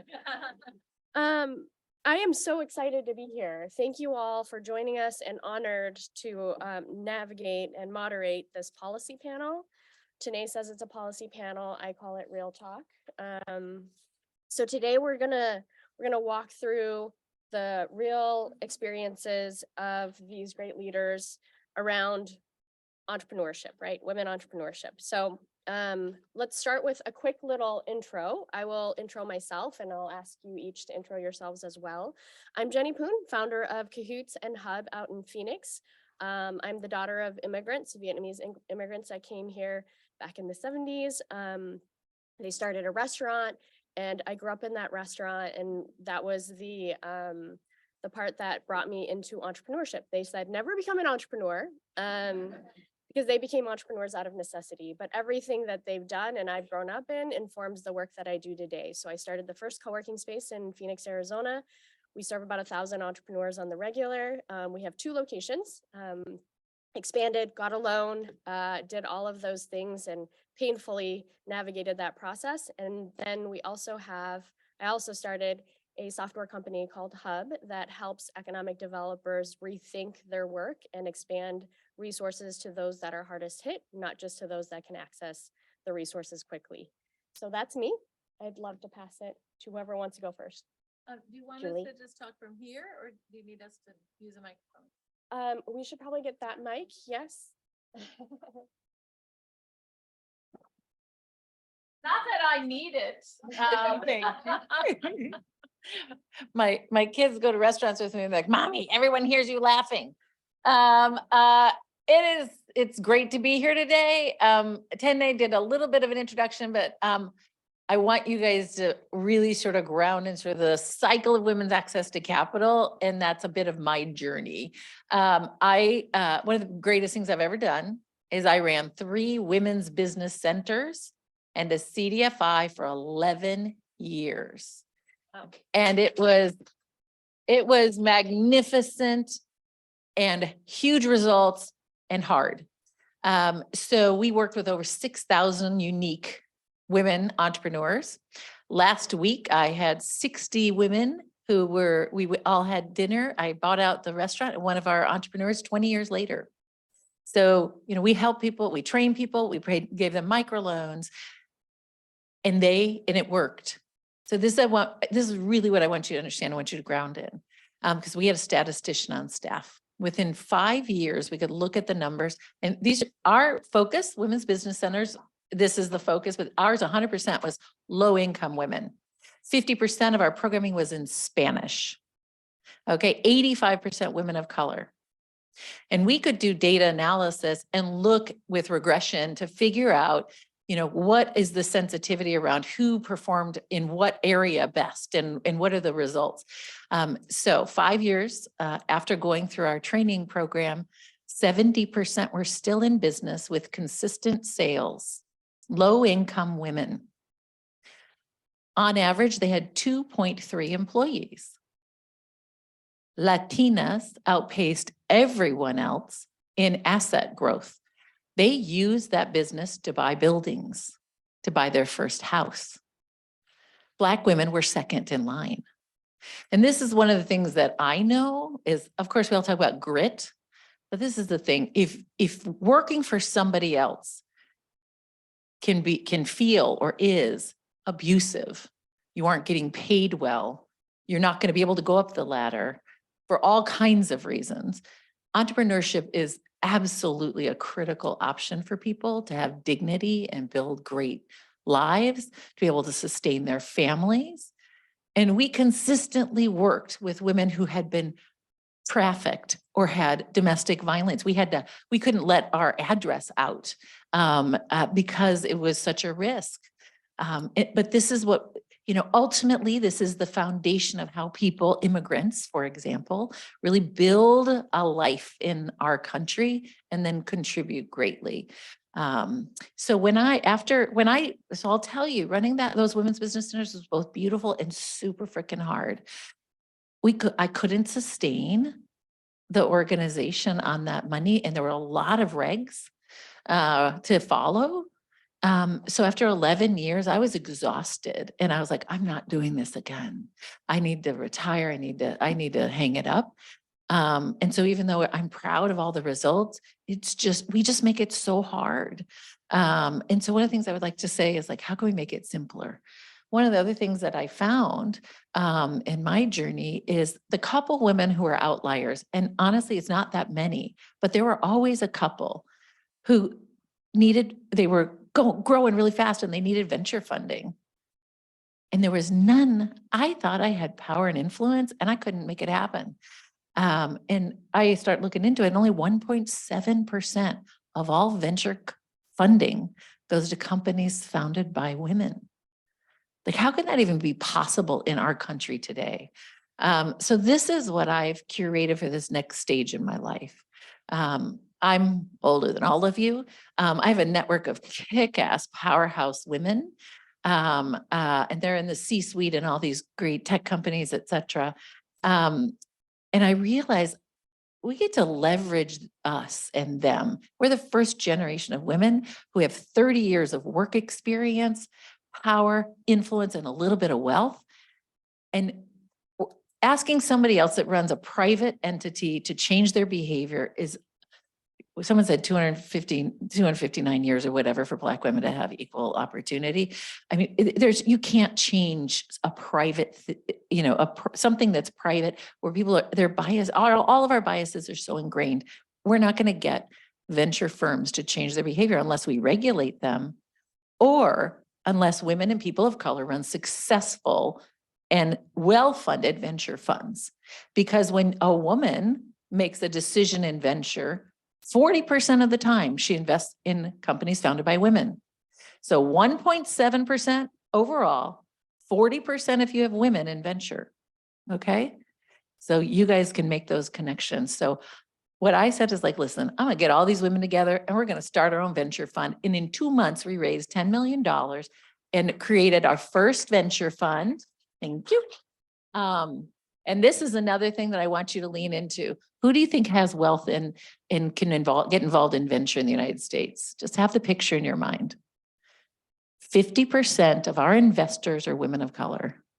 So do not think women of color are not capable and committed and interested in being involved in this. In fact, the research that Jerry Stengel did showed that women of color are actually, Black women in particular, are more assertive and engaged investors. They'll take more risk. So we just need to open the door and stop with all the challenging structures that make it hard for us to build and sustain good venture funds and invest real money. $10 million sounds like a lot of money. I wish I had it in my bank account, Sister Abrams. It's not. It's not very much money running a venture firm. You take a management fee to be able to manage that firm. It's 2%. So in the last 5 years, we've had 300 women start women-run venture firms, and most of them are $10 million or less. That's $200,000 a year to manage a highly regulated organization. Now, I don't know about you guys, but I can't make that math work. No matter where you live in this country, that is really challenging to do. You have to have lawyers and accountants and produce the equivalent of a 1099, which is called a K-1. So what I just want you to envision a future where we create the table, we create the rules, women and women of color change what the future of venture and the future of investing in women's access to capital looks like. Just a couple other things, if I didn't already get you excited or mad enough. We've only had 20 women found a company and take it public on the New York Stock Exchange in the history of our country. I just interviewed a kick-ass Black woman leader the other day, built and sold a company and is a venture capitalist today. And I did a podcast with her and interviewed her, and I asked her about her journey, and she said, I had this odd moment where I got this big congratulatory call. You are the 7th Black woman in the history of the United States to ever get $1 million venture investment. And she thought, are you kidding me? How could that possibly be something to celebrate? Of course, she was like, well, okay, fine. But how is that even reasonable in this country? Morgan Stanley did a research report that said we are leaving $4.4 trillion on the table for investors. You all have some kind of retirement account. You've got something. You're investing somewhere. I don't know if you know you can use your retirement account to invest in venture. People just don't know. We need all of us investing in venture, and we need to make it easier for the venture firms to grow and be successful. And one more thing, and I'm going to pass it off to my friend Candace. If you are a university or a foundation or a public pension fund, those institutions are investing the majority of the money in this country, and they're public. They represent us. They get tax breaks, etc. They're investing the money of the teachers in our country. And who is making the decisions about those investments and who's getting the investments? It's not us. So how is it that those institutions that are getting a tax, they're tax exempt, are not investing in women and people of color with their huge assets? Think about Harvard. They went to court repeatedly to say, we need to be able to have diverse student body, but their investments are not invested in diverse managers, in community investments. That we can change that.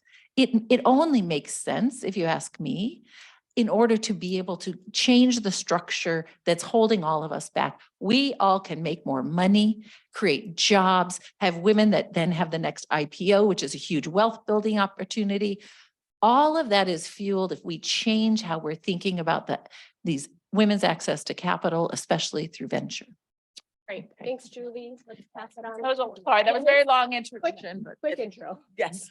Hello, everyone. I am Candace Waterman, President and CEO of Women Impacting Public Policy.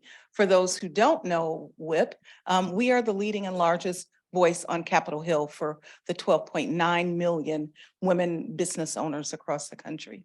I like to say we speak 3 languages. It can be summarized in ACE, ACE. That is advocacy, the cornerstone of why we were built over 21 years ago, with really wanting to have a seat at the table for our women business owners.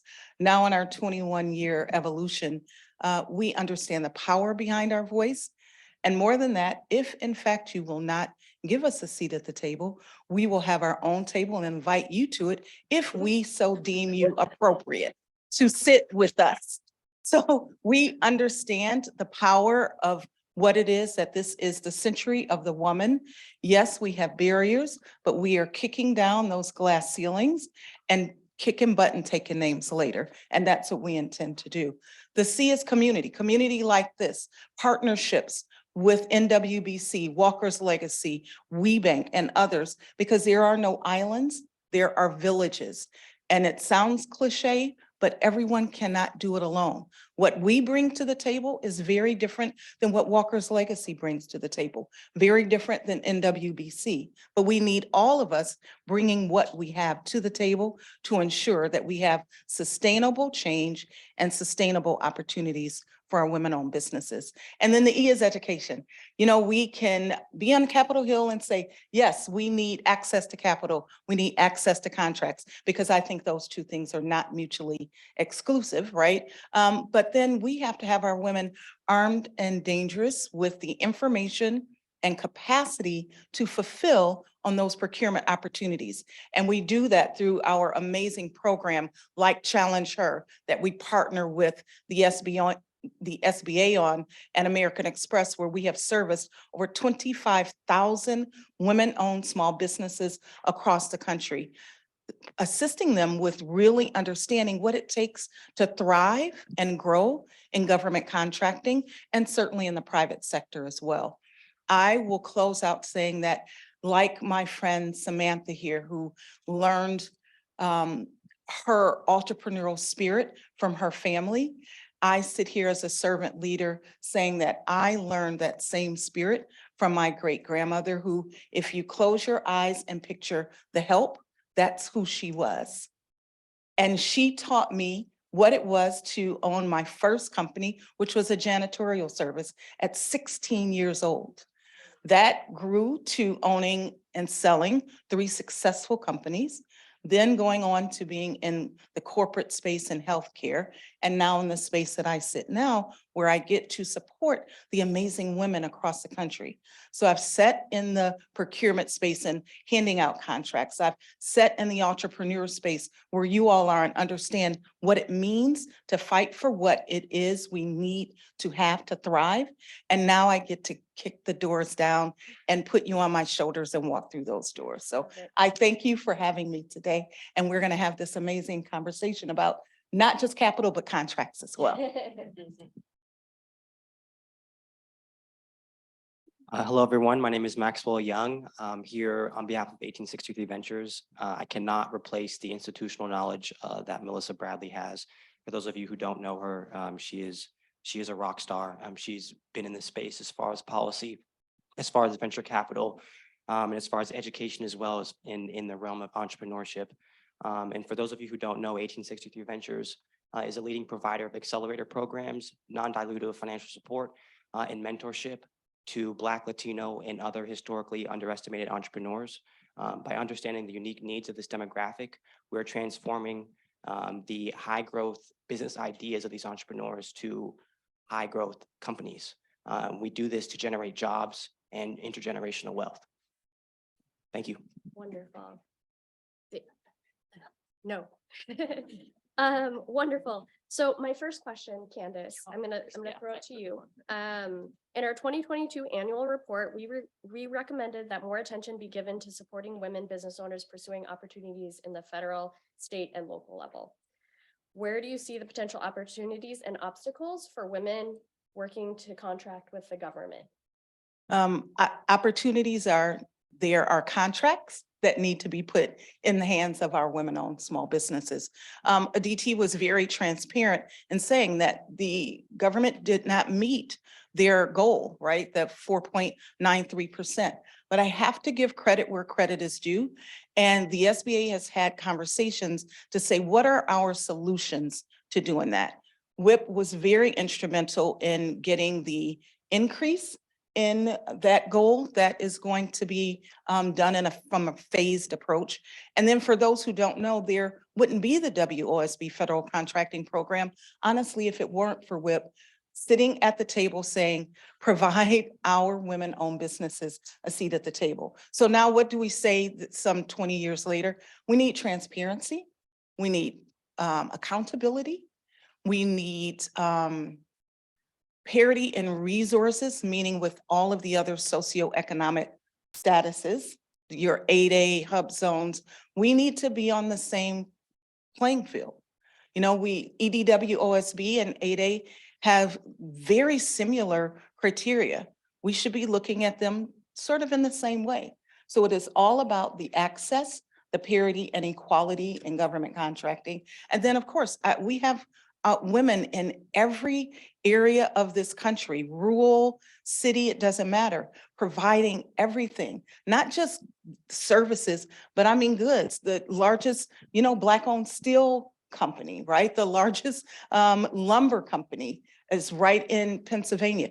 We have women, high growth women in every area. So to say we couldn't find them for that 5% and exceed that, I think we need to partner, right? And collaboration is key. We have over 600 coalition partners across the country. And like I said, we partner with the SBA. So we definitely have to ensure that we're closing that gap from a contracting and, of course, capital perspective. Mhm.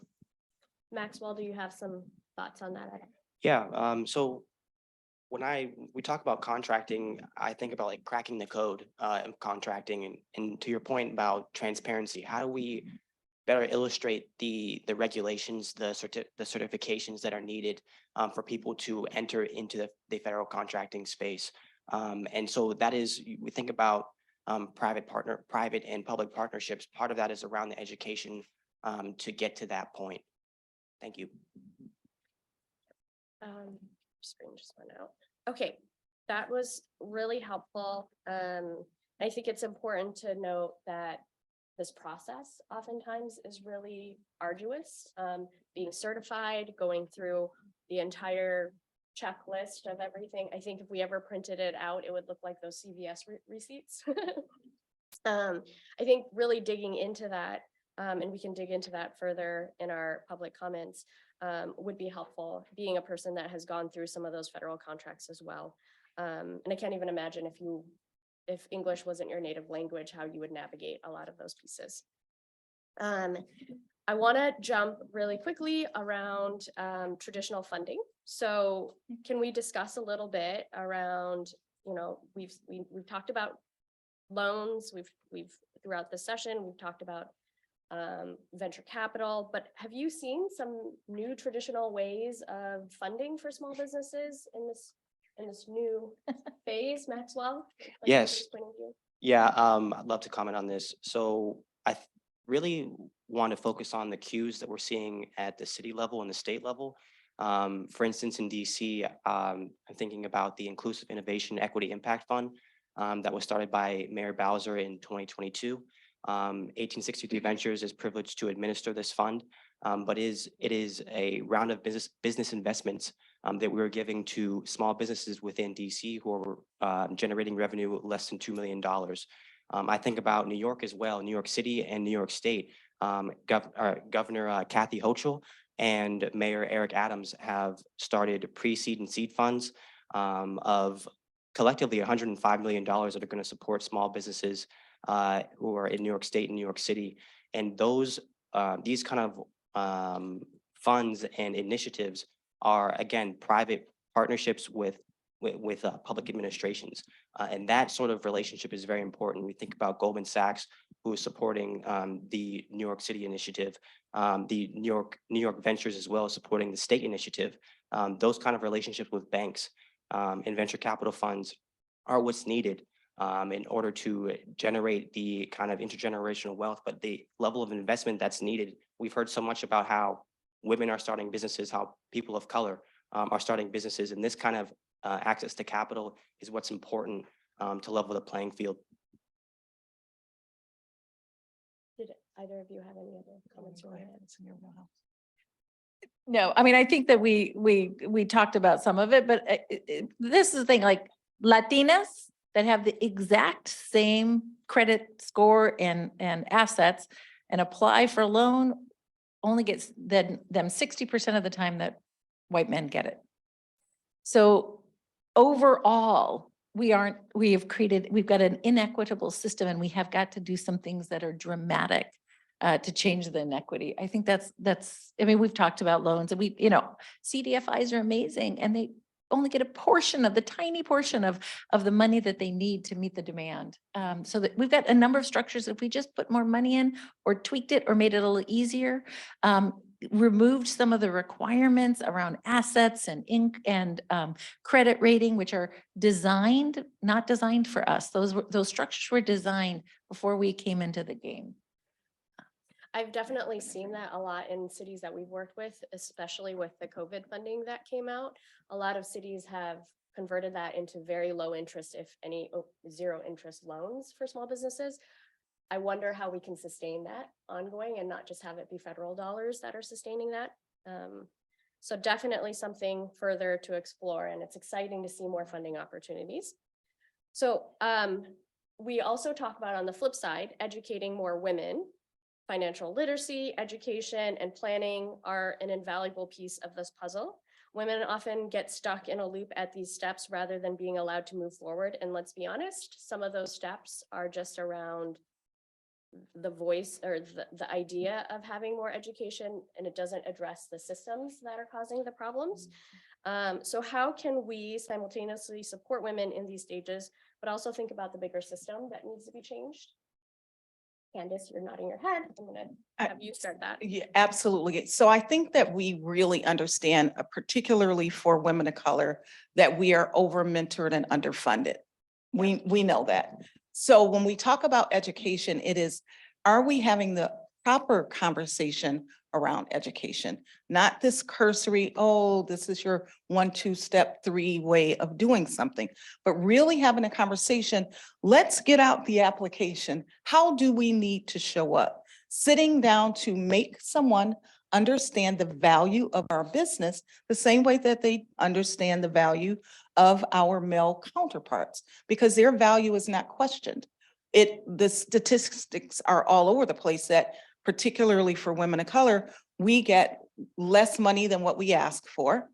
But even more than that, I will say to my businesses of color, women businesses of color, especially Black women, that it's Black History Month and beyond that, because that's a whole nother conversation. We suffered during PPP and EIDL from what I call application anxiety. We counted ourselves out before we even walked to the door. We didn't even walk out our front door or to our keyboard to complete an application because we played in our mind, we are not worthy enough. We don't have what it needs. What the need is, we don't have what it takes to show up. Our business, I just had the conversation this morning. I'm not going to call the person out. And she said, I'm just an ex-business. Don't ever put just in front of your name. You are a business who is providing a service and solution that someone needs. And it's proven because you have contracts. So we have to show up and I mean, grit, you said it. Get it together. And that's it. I can't say it any better than that. We have to show up. And guess what? We've heard no before. And as someone says, who she has actually coined this word, no means new opportunity. It doesn't mean not now. it means new opportunity. So what new way should I show up? But that's the education conversation that we should have. It's quality over quantity. Let's lock ourselves in a room. We already know, and this is proven, when there are more than 50 people in a room for education, it changes the conversation. People aren't even honest about what's going on within their business, what issues they're having. So we have to, I think, look at smaller cohorts with real solutions to these issues that we're having. And then stop playing the victim game too, because there have been success stories in access to capital for women. Yes, we know the divide. We know the digital divide, the housing divide, the education divide, the every divide that's there. But let's have a conversation. Let's flip that narrative from victim to victor.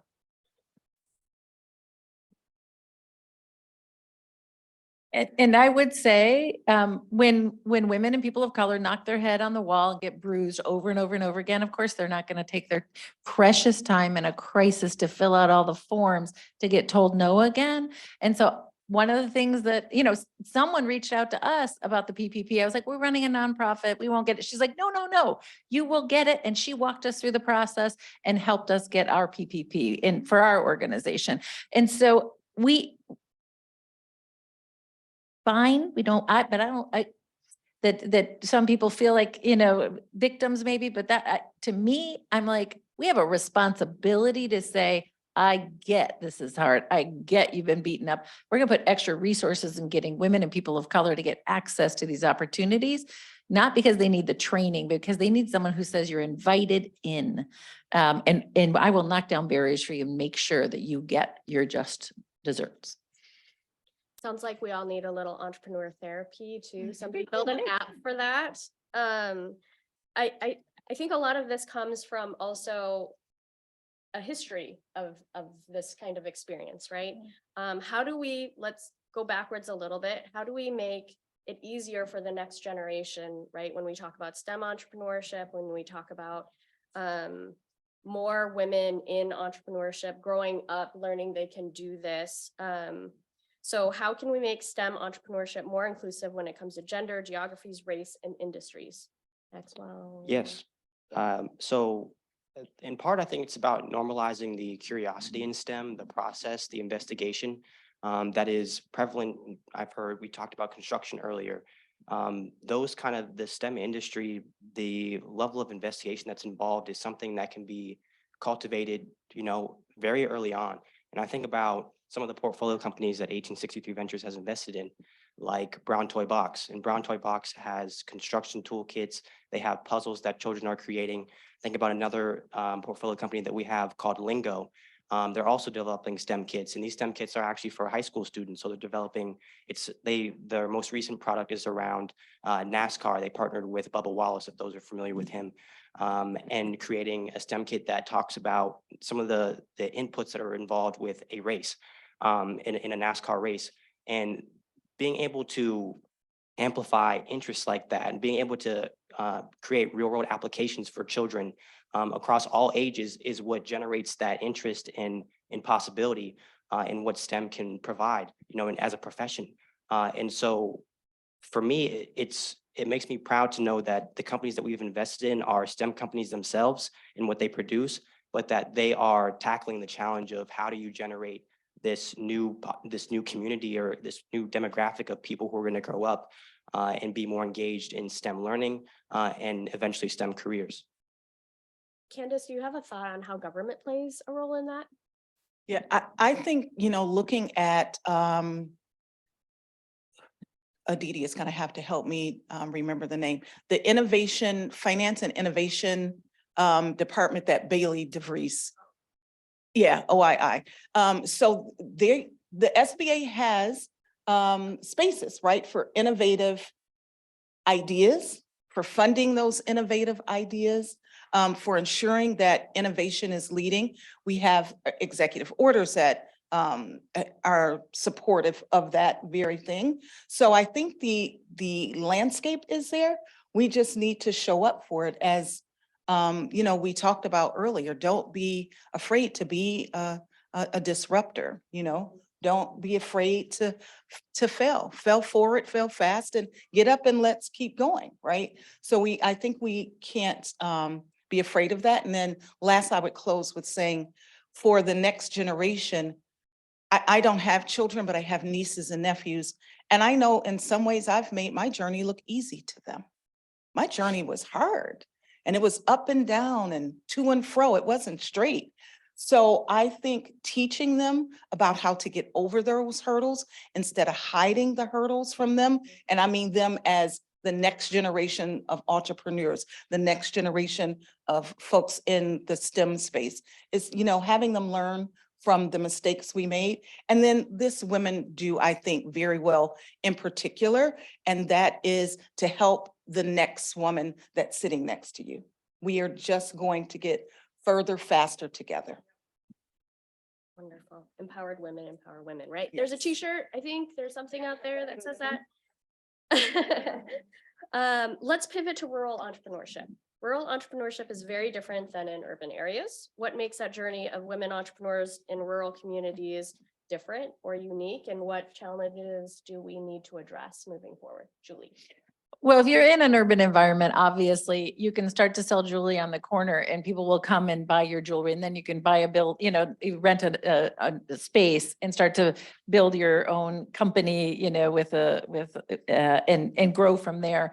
If you're in a rural environment, you can't do that. You can't get enough volume. It's too hard. And so technology to me is one of the most critical things. Technology infrastructure and people having a pathway through technology. And COVID's terrible for just so many things, but it did escalate our technology use and Zoom, et cetera. And so how are we making sure that women in rural environments really understand, get access to the technology tools, understand how to build tech companies, and get the fuel to make those high growth opportunities. One of the things we're seeing now is a lot of people will start their company in an urban environment and then they'll move to a rural environment with COVID because it was cheaper. So it really depends on the kind of company, but I think we got to make sure our infrastructure is there. Mhm. And I would just add, and I know Tanae would totally support this with the work that they're doing. It's around policy too, when we're talking about rural areas. Access to broadband and access to affordable broadband. COVID taught us many things. The world is flat and we need technology to enable everything that we do. And so working on policy like that, one of my team members, and this is a real example, she lives in a very rural area. Prior to the infrastructure bill, she would get cut off. So she is the person that's trying to help the woman business owner who needs our resources, but her connectivity was sketchy. Thanks to infrastructure bill, they have a totally new system and she's up and running. That's just one real life example of the helper that needed help, right? So you just think about the millions of women-owned businesses and businesses in particular in rural areas that from a policy perspective, access and affordable access is what definitely is needed.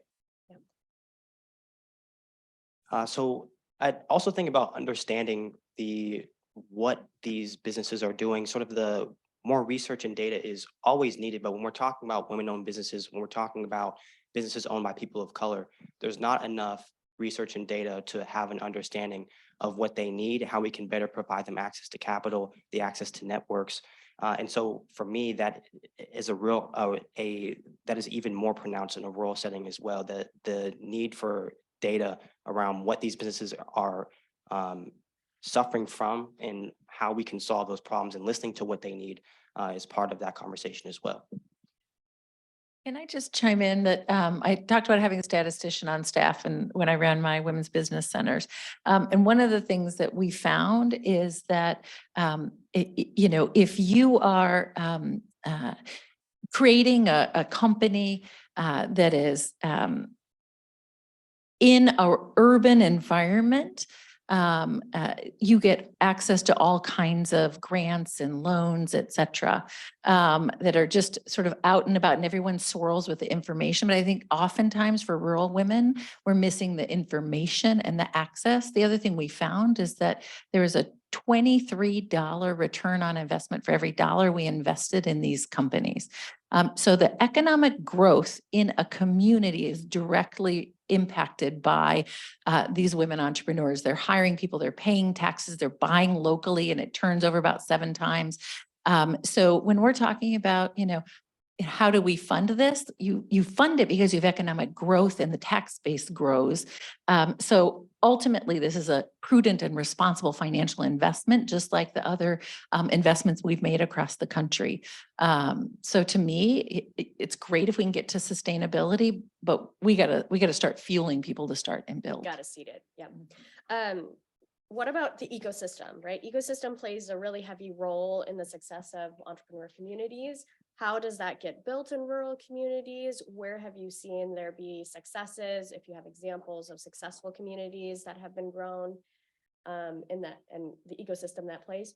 Also, I want to ask, what is the role of government in that space? Because sometimes that can get really messy. They don't necessarily always know where they should be sitting, or it's different in every community. So have you seen a good ecosystem built? Yeah, I think when you go back to government, you said it earlier, Maxwell, it's public-private sector partnerships. We are not in this alone, meaning one side or the other. It's an and, it's not an or. And so I think where we have seen those kinds of things happening, I mean, I just gave an example of the person who works for me, right? And she living in Missouri. To me, that is a success story, right? Of her Main Street, right? So you've got main streets and MLK Boulevards and Chavez Boulevards across the country that need our assistance. And so it's about banding together, to your point, looking at the data of what do the businesses need?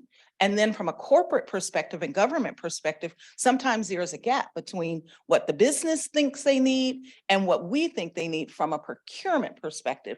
And so it's about closing that gap. I mean, there, like I said, divides that occur, but we've got to have the conversations and the data to support the closure of those divides. Wonderful. We're going to have to start to wrap up because I think we're running out of time. I'm going to ask 2 more questions. What does tomorrow look like for small towns, Main Street America, and how can these communities best prepare for tomorrow? That's the first one. To me, it's putting us in the decision-making table. You talked about building our own table. I don't want to ask anyone else for permission anymore. We need to build our own. So you need to be running the banks and making the decisions in communities as opposed to asking someone else to get us. I think that's the biggest thing is we all have inherent bias. And if we aren't making decisions, if we're not in charge, we literally will always be getting the short end of the stick. It's human behavior. We're not going to change that. There's no amount of D&I training that's going to make someone look at me and change their cultural bias. When you look at men are hired for their potential, women are hired for what they've done. And so then we blame women for not asking for enough money when they're looking for a job or not applying for the job with, all the criteria. Well, no kidding, because it doesn't work. Until women are evaluating women, making decision and investing in women, we're going to continue to get the short end of the stick. Because when they do, we know that they do it and they're equal. We look at each other and we get the value we bring. I can't say that any better. Show up, be bold, be unapologetic, and tell your story. Telling stories is where people learn. We learned earlier, right, about having 2 trucks and growing that now 20 years later, right? Tell your story and talk to each other so that we know that we are not in it alone, so that we can band those voices together for sustainable change. And lastly, understand the intersectionality of business and policy. It is very important that you are part of not necessarily the political process, but the policy ideology and process, right? So take politics out. Let's talk about policy and how we truly have sustainable solutions for our businesses. Yeah, and just to follow up, I was thinking about sustainability as well. I think the future is sustainable as far as the environment is concerned, and I think we will see greater implementation of environmental accountability across sectors, but also sustainability as far as humanity. You know, there has to be a level of humanity, humane practices for Black people, for women, for people of color, for the Latino community, for the Asian community. And I think as we're talking about creating our own table, creating our own space is such a, real estate, like even like the rising cost of real estate, that's another topic, but creating space for people to be able to explore themselves, to explore their profession and their careers and their passion is in the realm of entrepreneurship is very important. And obviously, how do we do that? The main source of that is access to capital.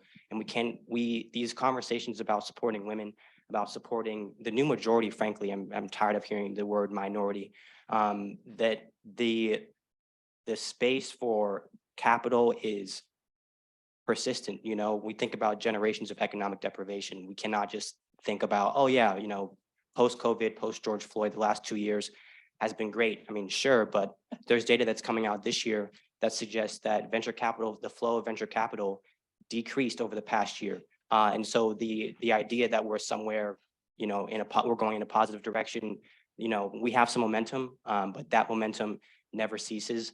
And until, that 228-year mark is so far off, that needs to be shrunk. And, having organizations like Walker's Legacy, like 1863 Ventures, having these private-public partnerships are just pertinent to accelerating that gap in the wealth gap. So it just, for me, the future is continued access to capital. These conversations are so important into continuing the momentum in that conversation. And the money also has to follow, money talks as well. And it just has to continue to flow from the SBA, from the nonprofit sector, from venture capital funds as well. And then as we talked about connecting those dots as well, just so we can all continue to work together. Amplify, connect capital. I think that summarizes it. My last question was, what would you change? But we've all covered that. So thank you. Give a round of applause for our panelists. Thank you so much. Tanae, are you back up here? Okay.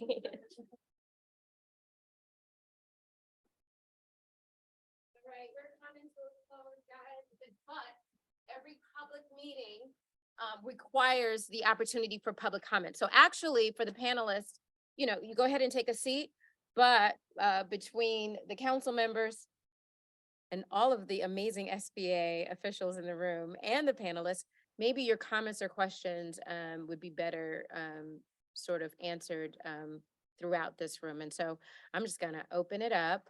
If I could get, let me just tell you how we work. We've got a fellow who supported us last summer and fall and is part of our annual report. Sarah, please raise your hand. And then we have a brand new intern who started today. Adrian, are you here still? Or did we scare you away? She went to go pick up her laptop. Sarah, if you could come up and help me with the microphones. If you have a comment or question, we are opening up the floor for public comments and questions. I mean, if there are none, I'm fine with that too, but are there any questions, any comments, any things that we should be thinking about doing? That's what I'm talking about. Sarah, could you pass the microphone? Thank you so much. I have no idea. Can you hear me? Oh. Hi, thank you, Tanae, for convening us, this room of dreamers. I'm Imani Samuels, and Jenny on this panel. Thank you, Candace, and all of you for your insight. I kept hearing exhaustion, capacity, trauma, stress. I even heard kind of entrepreneur therapy and the imagination around that. And so what is the appetite to support rest for entrepreneurs, for women entrepreneurs, for Black women entrepreneurs at the federal level? What is the appetite for that, and how can we advance that mission and philosophy? I think a few of us should answer this as it flows naturally. And I think last night in the State of the Union, the president talked about mental health. And I believe that the two are connected. And so we always go through one extreme when we think about mental health, and it really isn't that. Mental health is just your well-being, right? Handling the stressors of the day. And if this life is beyond stressful, right? And so in terms of rest, I would welcome solutions both at the federal, state, and local levels that connect to rest and mental health and well-being. I think it's such a new, innovative conversation and very early that I can't really sort of go beyond that. But I think that when we connect it to mental health, I think that there's an opening. Are there any others who have thoughts or ideas? I love it. Candace? Absolutely. Thank you. So one of the things at WIP that we started in 2020 was we have a new program called Mind Body Business. It is take care of your mind and body so you can take care of your business. Our first session was around mental health, and it was put your mask on first. We hear it every time we get on a flight, but women inherently put ourselves last. So we have a program that every month we are doing some exercise challenge. We have for anybody in the room that or on Zoom who has Peloton, WIP Network rides, join us on the Peloton. We do yoga. So we literally say, put yourself first at some point, fill your cup so it can be filled. And then around the government space and some of the corporate spaces, you'll see quite a few organizations who have mindfulness business units, if you will, That's right. where they actually are supporting taking care of yourself, from, quick meditations to having nap rooms, things like that. So I would say for you all as business owners, think about that for your employees as well, because what they will emulate what you do, right? And so if they see us crazy, running on zero sleep, emailing at 2 a.m. in the morning, I'm one of those people. However, I do then say at 2 o'clock, I'm going to hop on a live ride for 30 minutes with Alex because I love him, right? So Tuesday. you have to be the change that you want to see. Oh, sorry. And then I'll pass it back. So you talked about what we can share and from a federal level, public, private, to Candace's point, leadership within corporations. I think it's so important to model, right? It's a top-down culture that we have to want to see. And someone being from the Caribbean is very laid back sometimes, which frustrates me as a kind of bicultural person living in America. Because when I go home and the banks, I'm like, wait, it's 2 o'clock on Friday. What do you mean you close? But it really fuels a cultural understanding that rest and respite is necessary. I wear many titles proudly. I'm a wife. My husband's in the back here. He'll tell you I take care of him real proper. I'm a mom.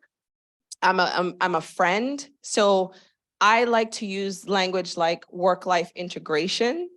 I take time for me. As much as I wear these amazing titles so proudly, I'm Samantha first, and I want to be whole for my team.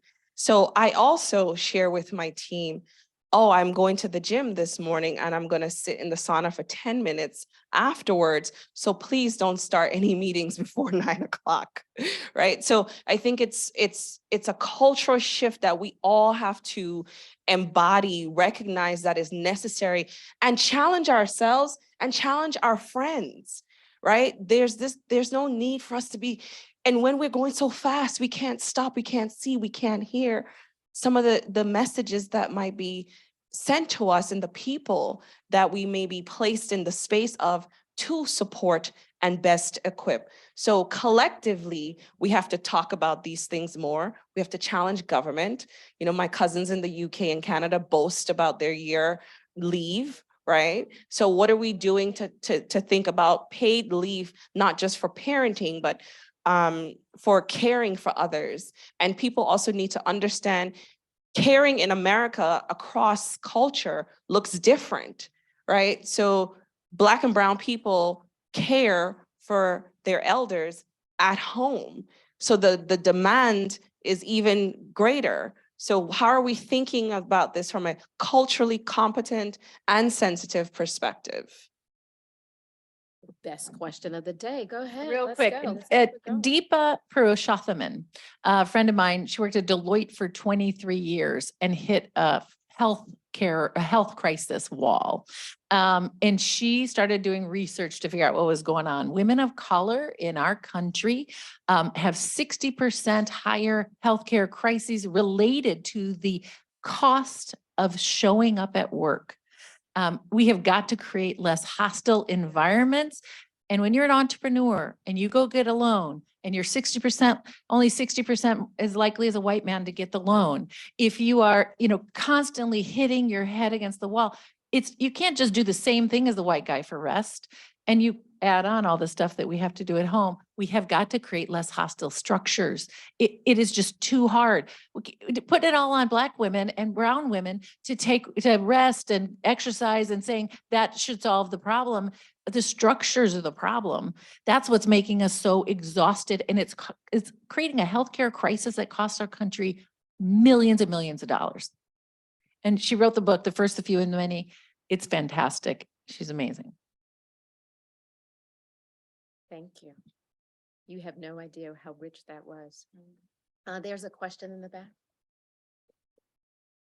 Or comment. Good afternoon. My name is Melody Jackson. I work at Hello Alice.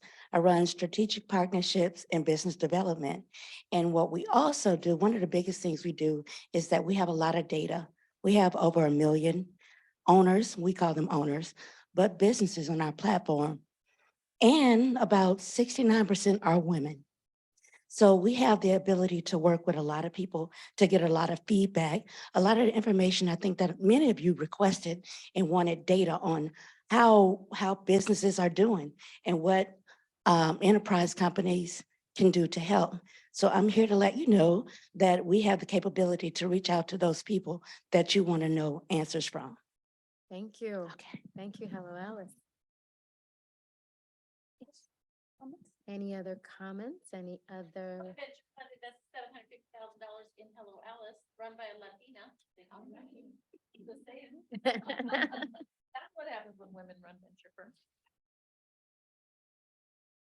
Okay, awesome. Thank you, Sarah. Thank you all so very much.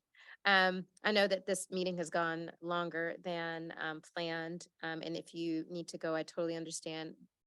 All of our council members serve a 3-year term. And it is so exciting when they are appointed and then we throw them in the deep end and they start working immediately with no money or payment, but our gratitude and thanks and a beautiful annual report at the end of the year. And the satisfaction of knowing that their work is going to impact and make a table for other women. But at the end of that 3-year term, they go on to do more and better things, but they are sort of transitioning to additional public work. And so we just want to take some time to acknowledge when someone is transitioning off of the council. Now, there's a person whose term is ending soon, not today, so she still has more work to do. But she's of such great value that we want to just take a moment to recognize her. Can I ask my colleague Sandra Pederaudis to come up?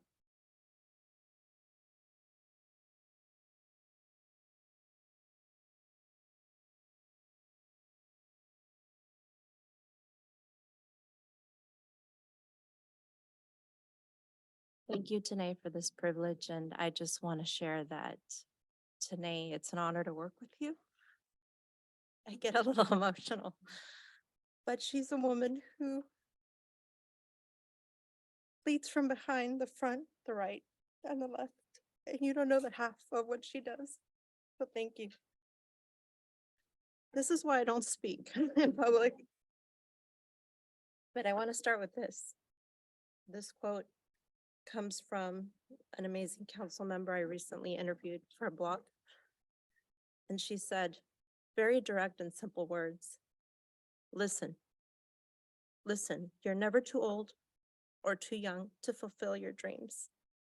These are very wise and inspiring words from a tried and true, successful, inclusive, and globally impactful business owner, an advocate, a dedicated leader who has served honorably and with distinction on this council, helping inspire and empower diverse women entrepreneurs from all walks of life.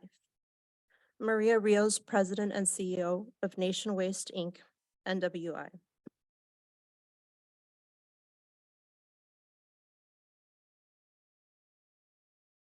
Councilmember Maria Rios, you have truly been dedicated to serving on this Federal Advisory Committee, the National Women's Business Council, from day one since your appointment almost 3 years ago. Your insights and passion for furthering this council's mission are deeply valued and so appreciated. The NWBC team is sincerely grateful for your prescient insights and hard work over the past 3 years, serving on the Access to Capital and Opportunity Policy Subcommittee, attending every public meeting, engaging with the public and thought leadership to share the council's mission, messaging, and annual policy recommendations to the White House, Congress, and the SBA administrator, as well as key stakeholders and the public at large. And you have always been there to encourage our staff and your fellow council members graciously and with humility, carrying out your duties, as you often say, with a servant's heart. And it's no wonder Maria Rios is living proof that the American dream can still be achieved with careful planning, grit, and determination, but also with the right resources, allies, and champions in place. Although Maria emigrated from El Salvador to the US as a child to escape civil strife and unrest at home, she eventually went on to earn her BA in Business Administration and Management from the University of Houston. And just years later, more than 20 years ago, started her entrepreneurial journey in Houston, Texas with, quote, 2 trucks and a dream. After recognizing a market need for small, low-cost waste removal services.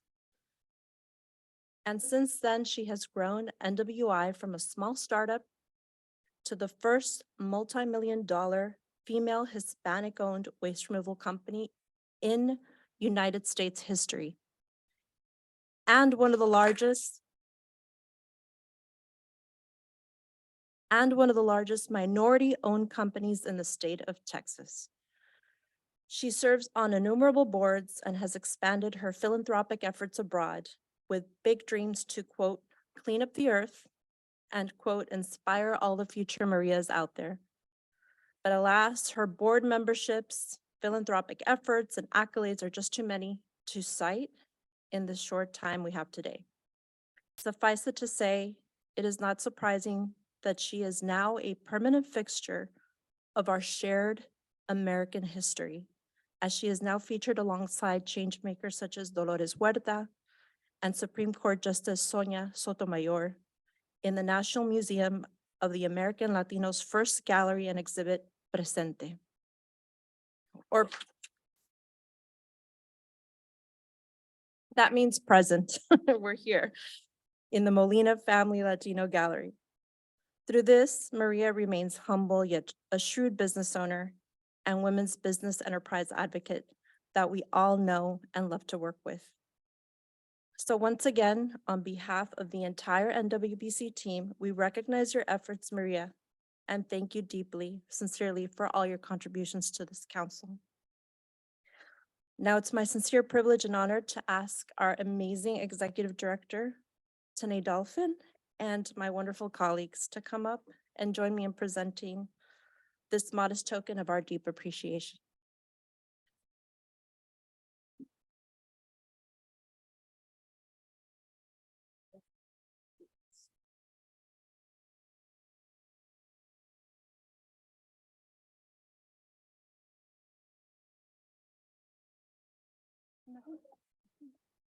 No, you're gonna cry. You sure?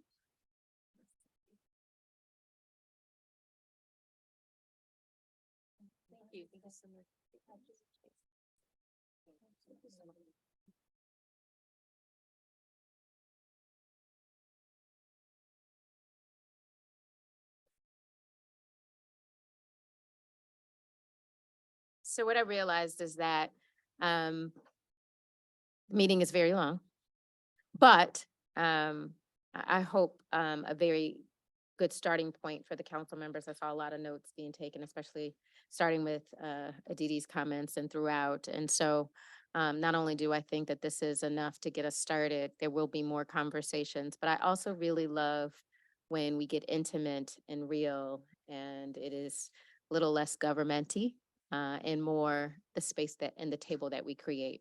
So that's who I am. Hopefully we will see more of that as we continue to dialogue. Let me get back to government a little bit. I am grateful to the NWBC team for producing the annual report and then immediately turning around to plan and implement 3 days of meetings, outreach, and learning. I'm thankful and inspired by this dedicated council who put their leadership positions on hold to volunteer their time and expertise to empower other phenomenal women. This isn't easy and resources are scarce, but I'm excited and hopeful and inspired by this council of women. We have the charge and the opportunity to create radical change, and I said radical. And that kind of change requires allies, partners, teammates like the Walker's Legacy, How Women Lead, WHIP, 1863 Ventures, Hello Alice, and so many others, using our collective strength and power as we work toward equity. We have a lot of work to do, but this collective of leaders were born ready. Thank you for joining us today. Please stay connected via our social media channels and monthly newsletters when we're back up to monthly newsletters. That's an inside joke. Be sure to register for the second annual SBA Women's Summit powered by the Office of Women's Business Ownership and NWBC. This meeting is now adjourned.